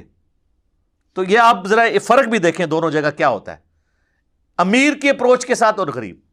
اور اللہ کے فضل سے آج تک کسی عالم دین کا بیٹا کسی گستاخ کو مار کے غازی نہیں بنا. اور اس سے بڑی بات الحمدللہ آج تک کوئی عالم دین خود بھی غازی نہیں بنا. لوگوں کے بچوں کو غازی بنواتے ہیں کیونکہ انہوں نے تو پیچھے رہنا ہوتا ہے پھر. تو یہ تلخ حقائق ہیں، یعنی اس سے آپ صرف نظر نہیں کر سکتے. تو میں آپ کو بتا رہا ہوں کہ ایٹیچیوڈ کیا تھا نبی صلی اللہ علیہ وآلہ وسلم کا. اس کے بعد آپ کی تربیت کا اثر آپ دیکھ لیں. صحیح بخاری کے اندر عبداللہ بن عمر کا قول موجود ہے کہ عبداللہ بن عمر رضی اللہ تعالیٰ عنہ خوارج کو بدترین مخلوق شمار کرتے تھے کیونکہ وہ کافروں والی آیات مسلمانوں پر یعنی صحابہ پر لگاتے تھے. پچھلے دنوں میری اس کے اوپر ویڈیو بھی ریکارڈ ہوئی ہے خوارج کے اوپر. لیکن دوسری طرف ٹالرنس کا یہ لیول تھا کہ سنن الکبری البیہقی میں صحیح سند کے ساتھ موجود ہے کہ عبداللہ بن عمر، وہی عبداللہ بن عمر جو ان کو بدترین مخلوق سمجھتے تھے، وہ ان کے سلام کا جواب بھی، خوارج کے سلام کا جواب بھی دیتے تھے اور ان کی اذان کا جواب بھی دیتے تھے، یعنی نماز بھی ان کے پیچھے پڑھنے کے قائل تھے. اور وہ فرمایا کرتے تھے کہ جب تک خوارج کی مساجد سے حی علی الصلاۃ حی علی الفلاح کی آواز آئے گی، ہم ان کے اذان کا بھی جواب دیں گے، ان کے سلام کا بھی جواب دیں گے، اور جب یہ ہمیں کہیں گے کہ ہم اپنے مسلمان بھائیوں کو قتل کریں، پھر ہم ان سے الگ ہو جائیں گے، اس میں ہم ان کا ساتھ نہیں دیں گے. یہ ہے ایٹیچیوڈ کا فرق. اس سے بھی بڑھ کر مولا علی رضی اللہ تعالیٰ عنہ علیہ السلام، المصنف ابن ابی شیبہ میں آتا ہے مولا علی کو کتنا دکھ پہنچا خوارج کی وجہ سے. یعنی ان کی جمعیت کمزور ہوئی، ورنہ جنگ صفین میں فیصلہ ہو جانا تھا اور دوبارہ سے خلافت راشدہ اس ڈگر پہ چل پڑتی. لیکن پھر بھی خوارج حضرت علی کو کافر بھی ڈکلیئر کر رہے ہیں. پورا مناظرہ سنن نسائی الکبریٰ کے اندر موجود ہے خوارج کے ساتھ عبداللہ بن عباس کو جو مولا علی نے بھیجا تھا. اس کے باوجود سیدنا علی سے جب پوچھا گیا کہ یہ خوارج کیا کافر ہیں، انہوں نے کہا کافر تو نہیں ہے، بلکہ وہ تو اپنے زوم میں کفر ہی سے تو بھاگے ہیں، کفر و شرک سے. وہ یہ سمجھ رہے ہیں کہ میں کافر ہو گیا ہوں اس لیے مجھے چھوڑ گئے. تو پوچھا گیا پھر منافق ہے؟ ان کا منافق تو نہیں ہے، کیونکہ قرآن تو کہتا ہے کہ منافق تو اللہ کا ذکر نہیں کرتے ہیں مگر بڑا قلیل، بوجھل دل کے ساتھ. تو یہ تو بڑی بڑی لمبی نمازیں پڑھتے ہیں. تو ان کا پھر اگر کافر بھی نہیں منافق بھی نہیں تو تیسری کیٹیگری تو مسلمانوں کی بچتی ہے نا.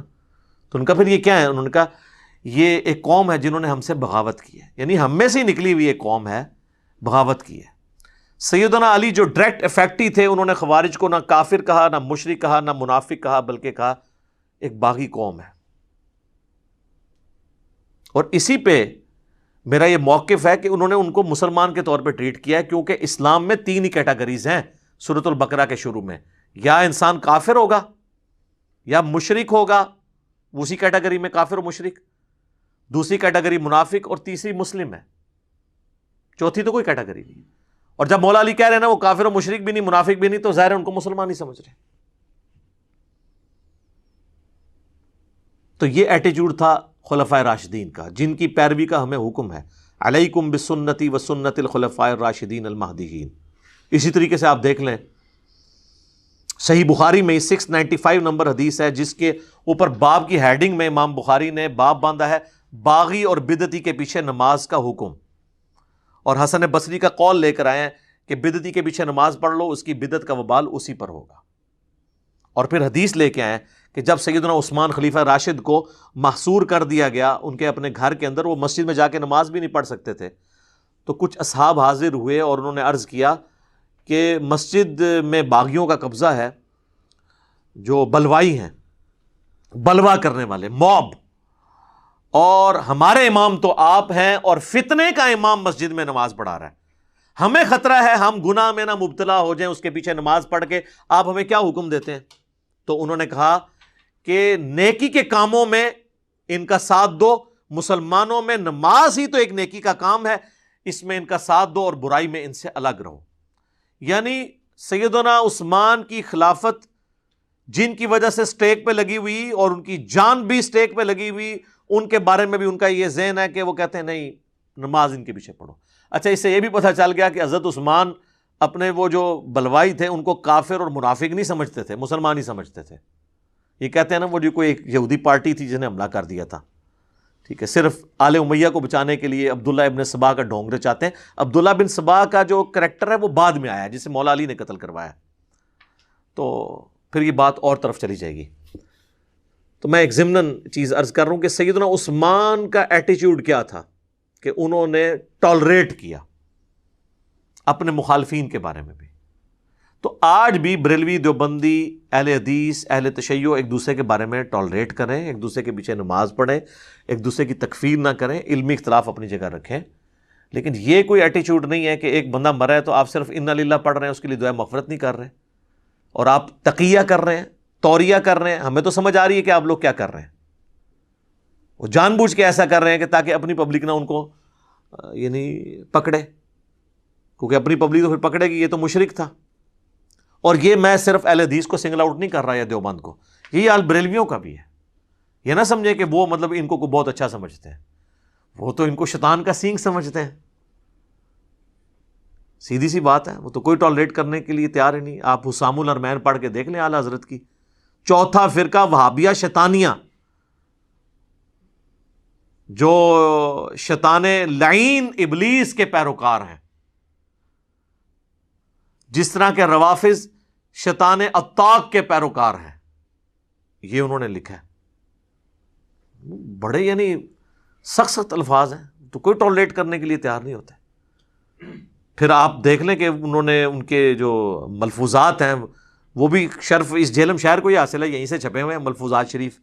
ویسے اعلیٰ حضرت .net ویب سائٹ پہ بھی رکھے ہوئے ہیں، انڈیا کے چھپے ہوئے. پاکستان میں جو ہے وہ بک کارنر جہلم نے پرنٹ کیے ہیں. اور میں آپ کو بتا دوں، وہ جو بک کارنر جہلم والے ملفوظات ہیں نا، اس کے بعد جو اعلیٰ حضرت کے مزار کی تصویر ہے نا، وہ میں نے ہی ان کو گفٹ کی تھی، کیونکہ میں اس وقت بریلوی تھا.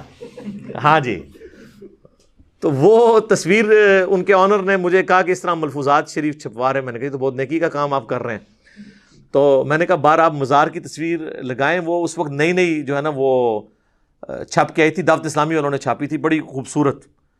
تو میں نے فریم کا، وہ ویسے فریم ابھی بھی میرے گھر موجود ہے، میں آپ کو دکھا بھی سکتا ہوں. وہ فریم میں نے دیا تو اس کی انہوں نے پکچر کھینچ کے تو اس کو اس پہ ڈسپلے کیا. آپ جا کے بک آنے والوں سے تصدیق بھی کر سکتے ہیں. تو وہ جو مزار اعلیٰ حضرت کی تصویر ہے، اس میں آپ نے دیکھ لیں. انہوں نے تو جب پوچھا گیا وہابیوں کی اذان کے بارے میں، تو جو ان کے کومنٹس ہیں، انہوں نے کہا ان کی مسجد تو گھر کے مانند ہے، یہ تو مساجد ہے ہی نہیں ہے. ان کی تو اذان ہی نہیں ہے، ان کی نماز بھی نماز نہیں ہے. اور ایون انہوں نے کہا کہ جی یہ مطلب اہل کتاب کا ذبیحہ حلال ہے، ان کا ذبیحہ بھی حلال نہیں ہے جی. تو اسی کی پریکٹیکل اپلیکیشن آپ کو وہ پچھلے دنوں نظر آ گئی تھی. وہ جب خادم رضوی صاحب کی ایک جو ہے وہ ویڈیو غلطی سے ریکارڈ ہو کے منظر عام پہ آ گئی. کہنا انہاں بڑیاں دے اخلاص منگو تو بڑے بڑے لوگ ان گداواں نو خیر پا ہی دیں گے. چلو جی چلیے. او بھابیاں دی اذان اے تے کڑا دے اے تے سور دے سور چل چلیے.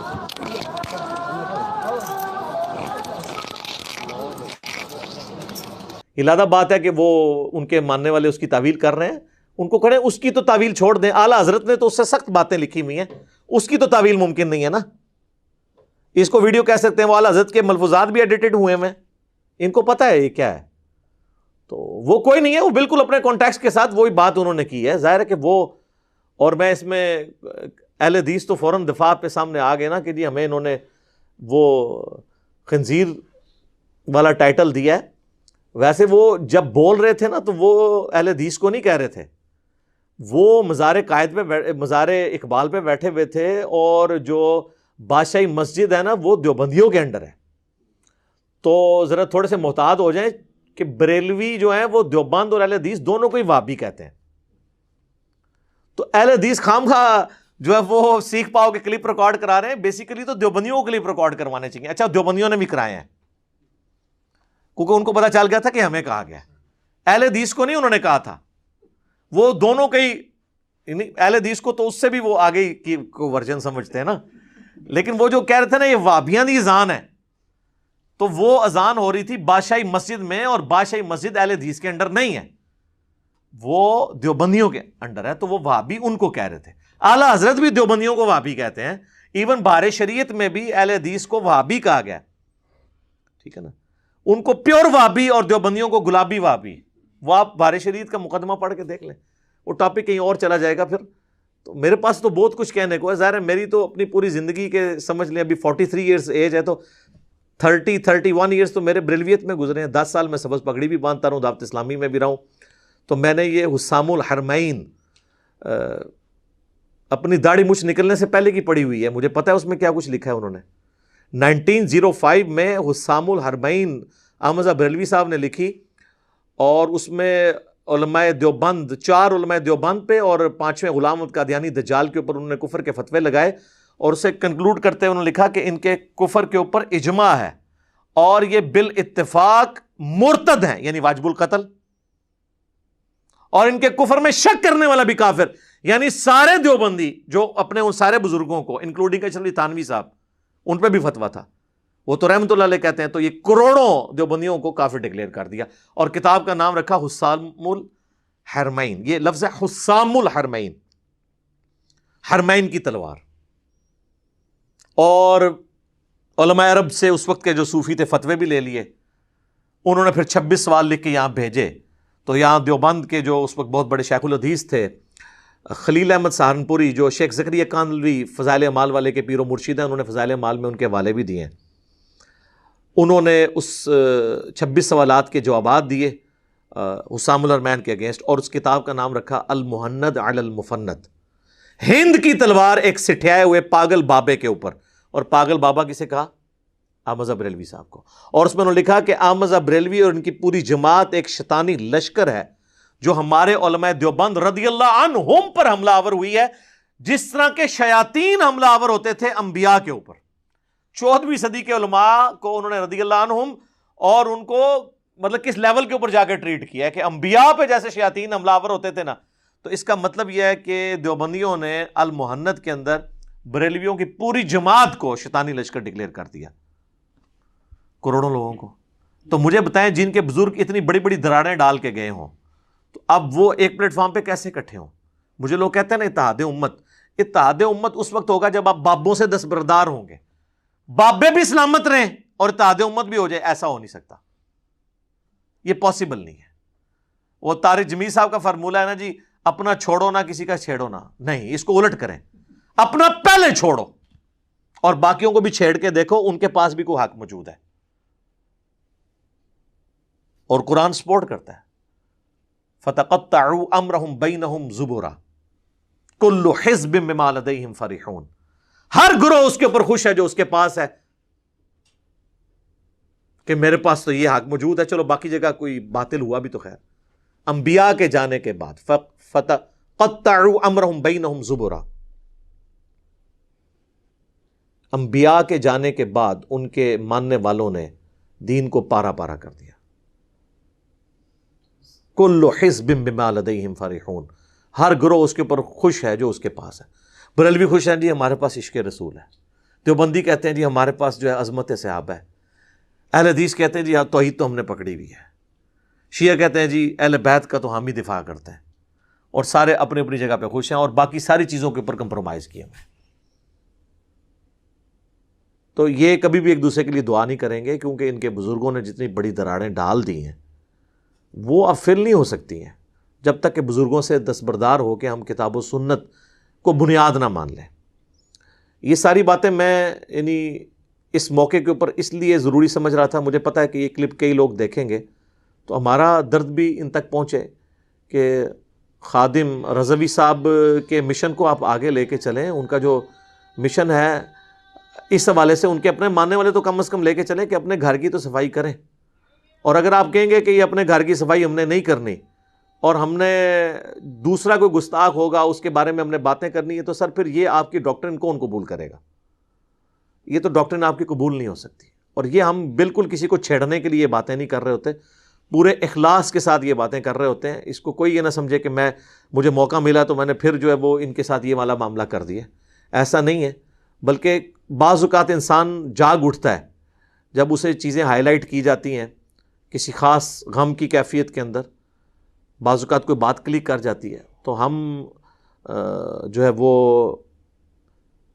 خادم رضوی صاحب کے لیے دعائے مغفرت بھی کرتے ہیں. اللہ تعالیٰ انہیں بخش دے، ان کے نیک کاموں کا اجر دے، ان کی برائیوں سے درگزر فرمائے اور ان کے لواحقین کو صبر دے اور اس صبر پہ اجر عظیم عطا فرمائے. اور جو پیچھے لوگ بچے ہیں ان کو پازیٹیولی چیزیں آگے لے کے چلنے کی توفیق عطا فرمائے. باقی جہاں جہاں ان سے کچھ چیزیں مس ہینڈل ہوئی ہیں جو میں نے وقتاً فوقتاً ہائی لائٹ کی ہیں، آج کی ویڈیو میں بھی ہائی لائٹ کر دی ہیں، وہ چیزیں وہ ریمیڈی کرنی چاہیے.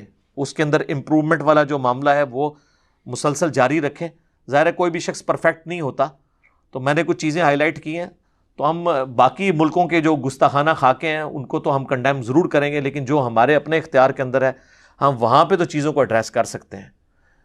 اور باقی میں نے جو ہے وہ یہ پشاور انسیڈنٹ جو ہوا تھا، جو ایک گستاخ رسول کو ایک بچے نے قتل کیا تھا، اس کے اوپر میں نے کاؤنٹر نیریٹو بھی سامنے رکھا تھا کہ 295C کے حوالے سے کہ ہمیں اس شک کے ساتھ کوئی یعنی اختلاف نہیں ہے. اصل چیز یہ ہے کہ اگر کسی کے اوپر لگانے لگے ہیں تو ایک دفعہ اس کے اوپر توبہ پیش کریں, جو آپ خود بھی کرتے ہیں کہ جب کوئی بڑا کوئی وزیر کوئی لیڈر بات کرتا ہے تو آپ کہتے ہیں توبہ کرے بیان واپس لے, اور غریب آدمی کا کہتے ہیں چوک دیو. تو توبہ کی شک 295C میں آنی چاہیے. اگر کسی سے غلطی سے ہو گیا تو کوئی بھی یہ جان بوجھ کے نہیں کر رہا ہوتا, توبہ کر لے. یہ کہتے ہیں جی توبہ قابل قبول ہی نہیں ہے. تو اس میں مجھے اختلاف ہے, اس کے اوپر میں نے کئی دفعہ گفتگو کی ہے, وہ اپنی جگہ موجود ہے, آپ دیکھ سکتے ہیں. تو توبہ والا معاملہ رکھنا چاہیے. آپ خود بھی ہمارے sitting prime minister Imran Khan صاحب کے اوپر کئی دفعہ گستاخی کا فتویٰ لگایا اور ہمیشہ یہ کہا کہ وہ توبہ کریں.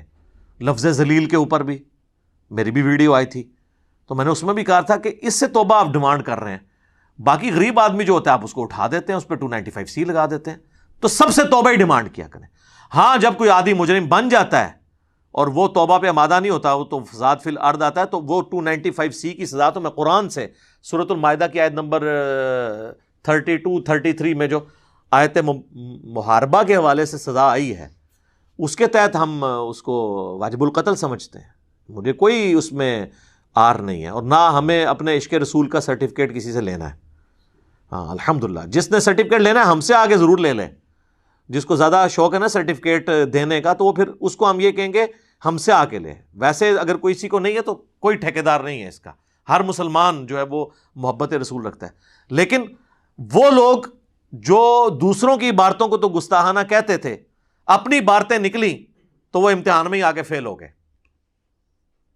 تو اب سرٹیفکیٹ تو ہم سے چاہیے نا. پھر کل تک اشرف علی رسول اللہ تھانوی تو یہ کلمات کفر تھے, بالکل ہم بھی کہتے ہیں. جب چشتی رسول اللہ نکلا تو معرفت کی بات بن گئی ہے. کل تک یہ تو ہو گیا اسپیسیفکلی بریلویوں کے حوالے سے. اب دیوبند کے حوالے سے, کل تک دیوبند والے تو کہتے تھے قبروں سے مانگنا شرک ہے. جب ہم نے ان کے بزرگوں کے قبر پرستی کے واقعات نکالے, میرا یوٹیوب پہ کلپ بھی ہے علماء ماموں کیسے بناتے ہیں, وہ آپ دیکھیں کہ قاسم نانوتوی صاحب مرنے کے 6 سال کے بعد قبر سے نکل کے دیوبند کے 2 مولویوں کی صلح کرا کے دوبارہ واپس چلے گئے, خواب میں نہیں بیداری میں. اور کئی ایک شرکیہ واقعات جب میں نے ان کے نکالے, تو پھر امتحان تو اسی وقت آتا ہے نا جب آپ کی غلطی نکلے. ویسے تو آپ کو ہر چیز توحید نظر آ رہی ہوتی ہے, اور دوسرے کی شرک. اہل حدیث پہ برا وقت آیا کہ اہل حدیث کہتے ہیں دیکھیں جی ہمارا تو ہر مسئلہ جی سیدھا سیدھا قرآن حدیث سے ثابت ہوتا ہے. ہم نے کہا جی سیدھا سیدھا آل امیہ کی بدماشیاں بخاری مسلم میں لکھی ہیں, اور مولا علی کا دفاع جنگ جمل صفین نہروان کے اوپر جب میں نے کیا ان کتابوں سے, ٹھوس ہو گئے. اب تو وہ مطلب حدیثوں سے ہی لانے برات کر رہے ہیں. وہ کہہ رہے ہیں نہیں بس حدیث جو ہے نا وہ لکھی رہنے دو, اور تھوڑی حدیثیں بیان کرنے والی. تو سر بریلوی بھی تو یہی کہتے ہیں کہ قرآن میں صرف یہی آیت رہ گئی ہے قل انما انا بشر مثلکم وما ارسلناک الا رحمۃ للعالمین, نہیں ہے بیان کرنے کے لیے. قل ان کنتم تحبون اللہ فاتبعونی یحببکم اللہ, نہیں ہے بیان کرنے کے لیے. انا ارسلناک شاہدا ومبشرا ونذیرا وداعیا الی اللہ باذنی وسراجا منیرا, بیان کرنے کے لیے نہیں ہے. مڑ مڑ ہی پڑھ دو, کہتے نہیں عقیدہ ہے. تو سر یہ بھی تو عقیدہ ہے. صحیح مسلم میں حدیث ہے 240, علی سے محبت نہیں رکھے گا مگر مؤمن, علی سے بغض نہیں رکھے گا مگر منافق. یہ عقیدہ ہے. علی کی محبت اور علی کے دشمنوں کی محبت ایک دل میں جمع نہیں ہو سکتی. اور یہ دشمن بھی وہ والے دشمن جو توبہ کیے بغیر مر گئے. جنہوں نے توبہ کر لی جس طرح اصحاب جمل ہیں, ان کا معاملہ الگ ہے. میں ان کی بات کر رہا ہوں جنہوں نے توبہ نہیں کی ہے. تو کیسے دونوں جمع ہو سکتی ہیں؟ تو جب اہل حدیث پہ امتحان آیا تو اب وہ حدیثوں سے ہی دستبردار, وہ دیکھیں جی عوام کے سامنے نہیں ہوتی ہیں. تو میں نے ان کو بتایا کہ امام مسلم نے مقدمے میں لکھا ہے کہ میں عوام الناس کے لیے مسلم شریف لکھ رہا ہوں, اور کئی جو سخت حدیثیں ہیں وہ ہے ہی مسلم شریف میں جو آپ کو چبھتی ہیں, ویسے بخاری میں بھی ہیں. ٹھیک ہے, تو میں وقتاً فوقتاً اس کو ہائی لائٹ کرتا رہتا ہوں. پچھلے دنوں میں میری ایک ویڈیو ریکارڈ ہو گئی ہے, تو وہ آپ دیکھ لیں. اس میں میں نے کئی ایک معاملات کے اندر طبیعت صاف کی ہے. تو بار بار کربلا کا ذکر کرنے سے پھر آپ چڑھتے ہیں, کیونکہ آپ کو کربلا بری لگتی ہے, اور ہمیں کربلا ہی جس کو سمجھ آئی اسی کو دین سمجھ آئے گا. ٹھیک ہے, تو میرا خیال ہے پھر ہمیں اپنے 5B کا بھی تعارف کروانا چاہیے نا جی اینڈ کے اوپر. 5B ریسرچ پیپر میں نے لکھا ہے جی, واقعہ کربلا کا حقیقی پس منظر 72 صحیح الاسناد احادیث کی روشنی میں, جس میں 200 روایتیں میں نے اہل سنت کی کتابوں سے اکثر بخاری مسلم سے جمع کی ہیں. شہادت سیدنا عمر سے لے کے شہادت کربلا تک پوری ڈاکٹرن میں نے احادیث سے، حکمرانوں کی لکھوائی ہوئی تاریخ سے کلیئر نہیں کی. اس میں نے خلفائے راشدین کون ہے یہ بتایا ہے، سیدنا عثمان کی شہادت کے اصلی اسباب بتائے ہیں، یعنی بنو امیہ تھی. جنگ جمل صفین نہروان کے اوپر مولا علی کی حقانیت بتائی ہے. صلح حسن اور اس کے بعد کیا رزلٹ نکلا وہ بتایا ہے. سیدنا حسین کی شہادت جو ہوئی، یزید جو ولی عہد بنا، کوئی ٹاپک نہیں چھوڑا. وہ فری ڈاؤن لوڈ کریں، عربی میں بھی، اردو میں بھی، ہندی میں بھی، انگلش میں بھی. ہماری ویب سائٹ ahlsunnatpak.com پہ ریسرچ پیپرز والے پورشن میں 5B ڈاؤن لوڈ کریں اور پڑھیں اس کو. اور اگر ہارڈ کاپی منگوانی ہے تو وہ آپ کو مفت ملے گی انشاءاللہ تعالی. ہارڈ کاپی اس کی بھی، اور ساتھ اس کے 8 ریسرچ پیپرز اور ہیں، ٹوٹل 9 ریسرچ پیپرز اور 3 اذکار کارڈ. یہ 12 کا پیکج آپ کے گھر فری آئے گا. صرف TCS کا آپ کو 300 روپیہ خرچہ دینا ہے. صبح 9 سے شام 5 بجے تک نمازوں کے اوقات کے علاوہ آپ کال کریں 032159000162. اس پہ آپ کال کریں، یہ آپ کو پورا پروسیجر بھیج دیں گے. صرف ٹیکسٹ میسج کریں، واٹس ایپ میسیجز انٹرٹین نہیں ہوتے. تو انشاءاللہ یہ آپ کے گھر ریسرچ پیپر سارے آ جائیں گے. کربلا والا ریسرچ پیپر بھی آ جائے گا، تو آپ کو حقائق پتہ چل جائیں گے. تو میں بتا رہا تھا کہ جب آپ کے مفادات کے اوپر ضرب پڑتی ہے نا، یا پنجابی میں ایک محاورہ ہے کہ دم پہ پاؤں آتا ہے، پوچھلتے پیر کہندے نے ویسے، تو پھر پتہ چلتا ہے کہ آپ کو کتنی اپنی ڈاکٹرن سے محبت ہے. عشق رسول کی ڈاکٹرن سے بریلویوں کو کتنی محبت ہے یہ اس وقت پتہ چلے گا جب ان کے اپنے بابے کی گستاخی نکلے گی، اور پھر وہ اس کو گستاخ ڈکلیئر کریں گے آئے بائشی کیے بغیر. توحید کے حوالے سے دیوبند کا جو بریلویوں سے اختلاف ہے، یہ سینسٹیوٹی اس وقت سمجھ آئے گی جب آپ کے بزرگوں کے شرک پرستی والے واقعات نکلیں گے تو آپ اس کے اوپر کوئی سٹانس لیں گے. اہل حدیث کی بخاری مسلم سے عقیدت اس وقت سامنے آئے گی. رفع دین پہ کیسے سامنے آنی ہے؟ کانفلکٹ ہی کوئی نہیں آ رہا، کہ جب بخاری مسلم میں وہ حدیثیں نکلیں گی جو ان کے مفادات کے اوپر ضرب پڑتی ہے، تو تبھی پتہ چلے گا. اب میں نے اس پورے ایشو میں ٹارگٹ کیا اہل سنت کے 3 جو مکاتب فکر ہیں، بریلوی، دیوبندی، اہل حدیث. چونکہ میں بھی اپنے آپ کو فکر کے اعتبار سے، فرقے کے اعتبار سے نہیں، فکر کے اعتبار سے اہل سنت سمجھتا ہوں. انہی کی کتابیں میں نے رکھی ہیں، اس لیے میں اس کو ایڈریس کر رہا ہوں. اب اس میں کوئی یہ نہ لے جائے میں نے اہل تشیع کو ایڈریس کیوں نہیں کیا.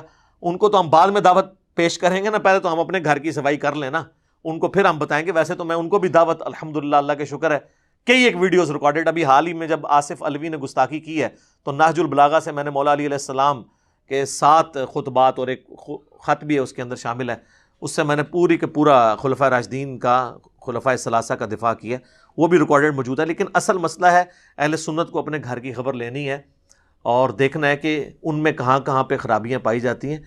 تو یہ جب انسان کے اوپر خود آزمائش آتی ہے نا، پھر انسان کو پتہ چلتا ہے کہ اچھا اب مجھے حق کی پیروی کرنی ہے یا اپنا فرقہ بچاؤ مہم کرنی ہے. لیکن معذرت کے ساتھ اکثر فرقے ہی بچاتے رہ جاتے ہیں. اسی تو میں کہتا ہوں یہ ان کی آؤٹ لیٹس ہیں، جس طرح KFC، میکڈونلڈ ہے، تو اس طرح انہوں نے اپنی آؤٹ لیٹس کھولی ہوئی ہیں. کوئی بھی کسی دوسرے کے بارے میں ایکسیپٹنس کرنے کے لیے تیار نہیں ہے. اور یہ جو سیاست کے اندر یا کسی مذہبی ایشو پہ اکٹھے بھی ہوتے ہیں نا، تو بس اکٹھے سامنے ہی ہوتے ہیں، اندر خانے مسلمان ماننے کے لیے ایک دوسرے کو تیار نہیں ہے. اس کا فارمولہ میں نے آپ کو پہلے ہی بتا دیا کہ کس طرح آپ نے چیک کرنا ہے کہ مسلمان مان رہے ہیں یا نہیں مان رہے. ان سے یہ کہیں کہ ہمیں لکھ کے دو کہ یہ مخالف فرقے کا بندہ اپنے انہی عقائد کے ساتھ مر گیا تو ایک نہ ایک دن جنت میں چلا جائے گا. سر ایک مولوی نہیں آپ کو لکھ کے دے گا، اور جو لکھ کے دے گا نا وہ بچے گا نہیں. پھر وہ کہیں گے سب تو پہلے تو فارغ ہے ساڑھے فرقے سے. تو ہم نے یہ اپنا درد دل آپ کے سامنے رکھ دیا. ایک موقع تھا کہ جب ہم بریلوی مکتب فکر کے سامنے اپنا درد رکھ سکتے تھے، ہم نے رکھ دیا. اور مجھے تو خیر بریلوی مکتب فکر کے ساتھ باقی مکاتب فکر کی نسبت ذرا زیادہ قرب حاصل ہے. میری زندگی کے ابھی بھی 43 ایئرز میں سے 30 سال جو ہے اسی فرقے کے اندر گزرے ہیں. تو اس لیے مجھے ان کی سینسٹیوٹی ایریا کون سا ہے وہ بھی پتہ ہے، کہاں پہ ان تک بات پہنچائی جا سکتی ہے وہ بھی پتہ ہے. تو میں نے یہ درد دل آپ کے سامنے رکھا ہے. اب آپ نے اپنے علماء سے پوچھنا ہے کہ کب وہ ان گستاخانہ عبارتوں کی یا یہ خاکے جو آپ کی کتابوں میں بنے ہوئے ہیں اس کی صفائی کریں گے. تو انشاءاللہ جب آپ اس تک پہنچیں گے تو آپ بھی انشاءاللہ ایک دن آئے گا کہ جھوم کے کہیں گے کیا کہ نہ میں وہابی، نہ میں بابی، میں ہوں مسلم علمی کتابی. نہ میں سو کالڈ وہابی ہوں اور نہ میں بابوں کا دفاع کرنے والا باب بھی ہوں، میں علمی کتابی مسلم ہوں. اور اسی پہ میرا فخر ہے کہ میں مسلمان ہوں الحمدللہ. اور یہی دیکھیں ہم نے اس کو پریکٹیکلی ثابت کیا ہے. یہ واحد پلیٹ فارم ہے, 1 روپے کا چندہ نہیں کسی سے لیتے, کوئی مسجد لادہ نہیں بنائی ہے, سب کے پیچھے نمازیں پڑھتے ہیں, کوئی مدرسہ لادہ نہیں بنایا, کسی کی تکفیر نہیں کرتے, الٹا ان کے لیے دعائے مغفرت کرتے ہیں, اور باقیوں کو بھی کہتے ہیں ان کے پیچھے نمازیں بھی پڑھو. لیکن یہ ایک دوسرے کے ساتھ کیا کرتے ہیں, وہ آپ کے سامنے اور توریہ کر کر کے دھوکے دے دے کے پبلک گیدرنگ میں اور واٹس ایپ گروپس کے اندر کچھ اور, ویڈیوز کے اندر اور. اب یہ دیکھ لیں وہ لاہور کے مولانا کوئی ویڈیو میں آگے وہ کہہ رہا ہے کہ نہیں جی وہ ویڈیو ایڈٹ ہوئی ہے ان کی, وہ اذان والے مسئلے کے اوپر, اور واٹس ایپ گروپ میں کیا کہہ رہا ہے کہ جی اس نے یہ اس لیے بات کی ہے کہ وہ اس کو غصہ تھا ہمارے اوپر. ٹھیک ہے نا, تو آپ کس کو دھوکہ دے رہے ہیں؟ آج کل تو چیزیں جب تک آپ ظاہر اور باطن میں ایک نہیں ہوں گے نا, آپ اب نہیں بچ سکتے, ناممکن ہو چکا ہے, کیونکہ اب یہ میڈیا کا دور ہے. آپ کی کوئی بھی چھپی ہوئی چیز ہے وہ سامنے آ جائے گی, ویڈیو کی فارم میں آ جائے گی, آپ جو مرضی کر لیں. تو چند ایک گزارشات تھی, میں نے یہ آپ کے سامنے رکھ دی. اللہ تعالیٰ سے دعا ہے جو حق بات میں نے کہی اللہ تعالیٰ ہمارے دلوں میں راسخ فرمائے. اگر جذبات میں میرے منہ سے کوئی غلط بات نکل گئی تو اللہ تعالیٰ ہمارے دلوں سے ہی معاف کر دے, ہمیں معاف بھی فرما دے, ہمیں کتاب و سنت کی تعلیمات پر عمل کر کے دوسرے بھائیوں تک پہنچانے کی توفیق عطا فرمائے. سبحانک اللہم و بحمدک اشہد ان لا الہ الا انت استغفرک و اتوب الیک وما علینا الا البلاغ المبین. جزاکم اللہ خیرا.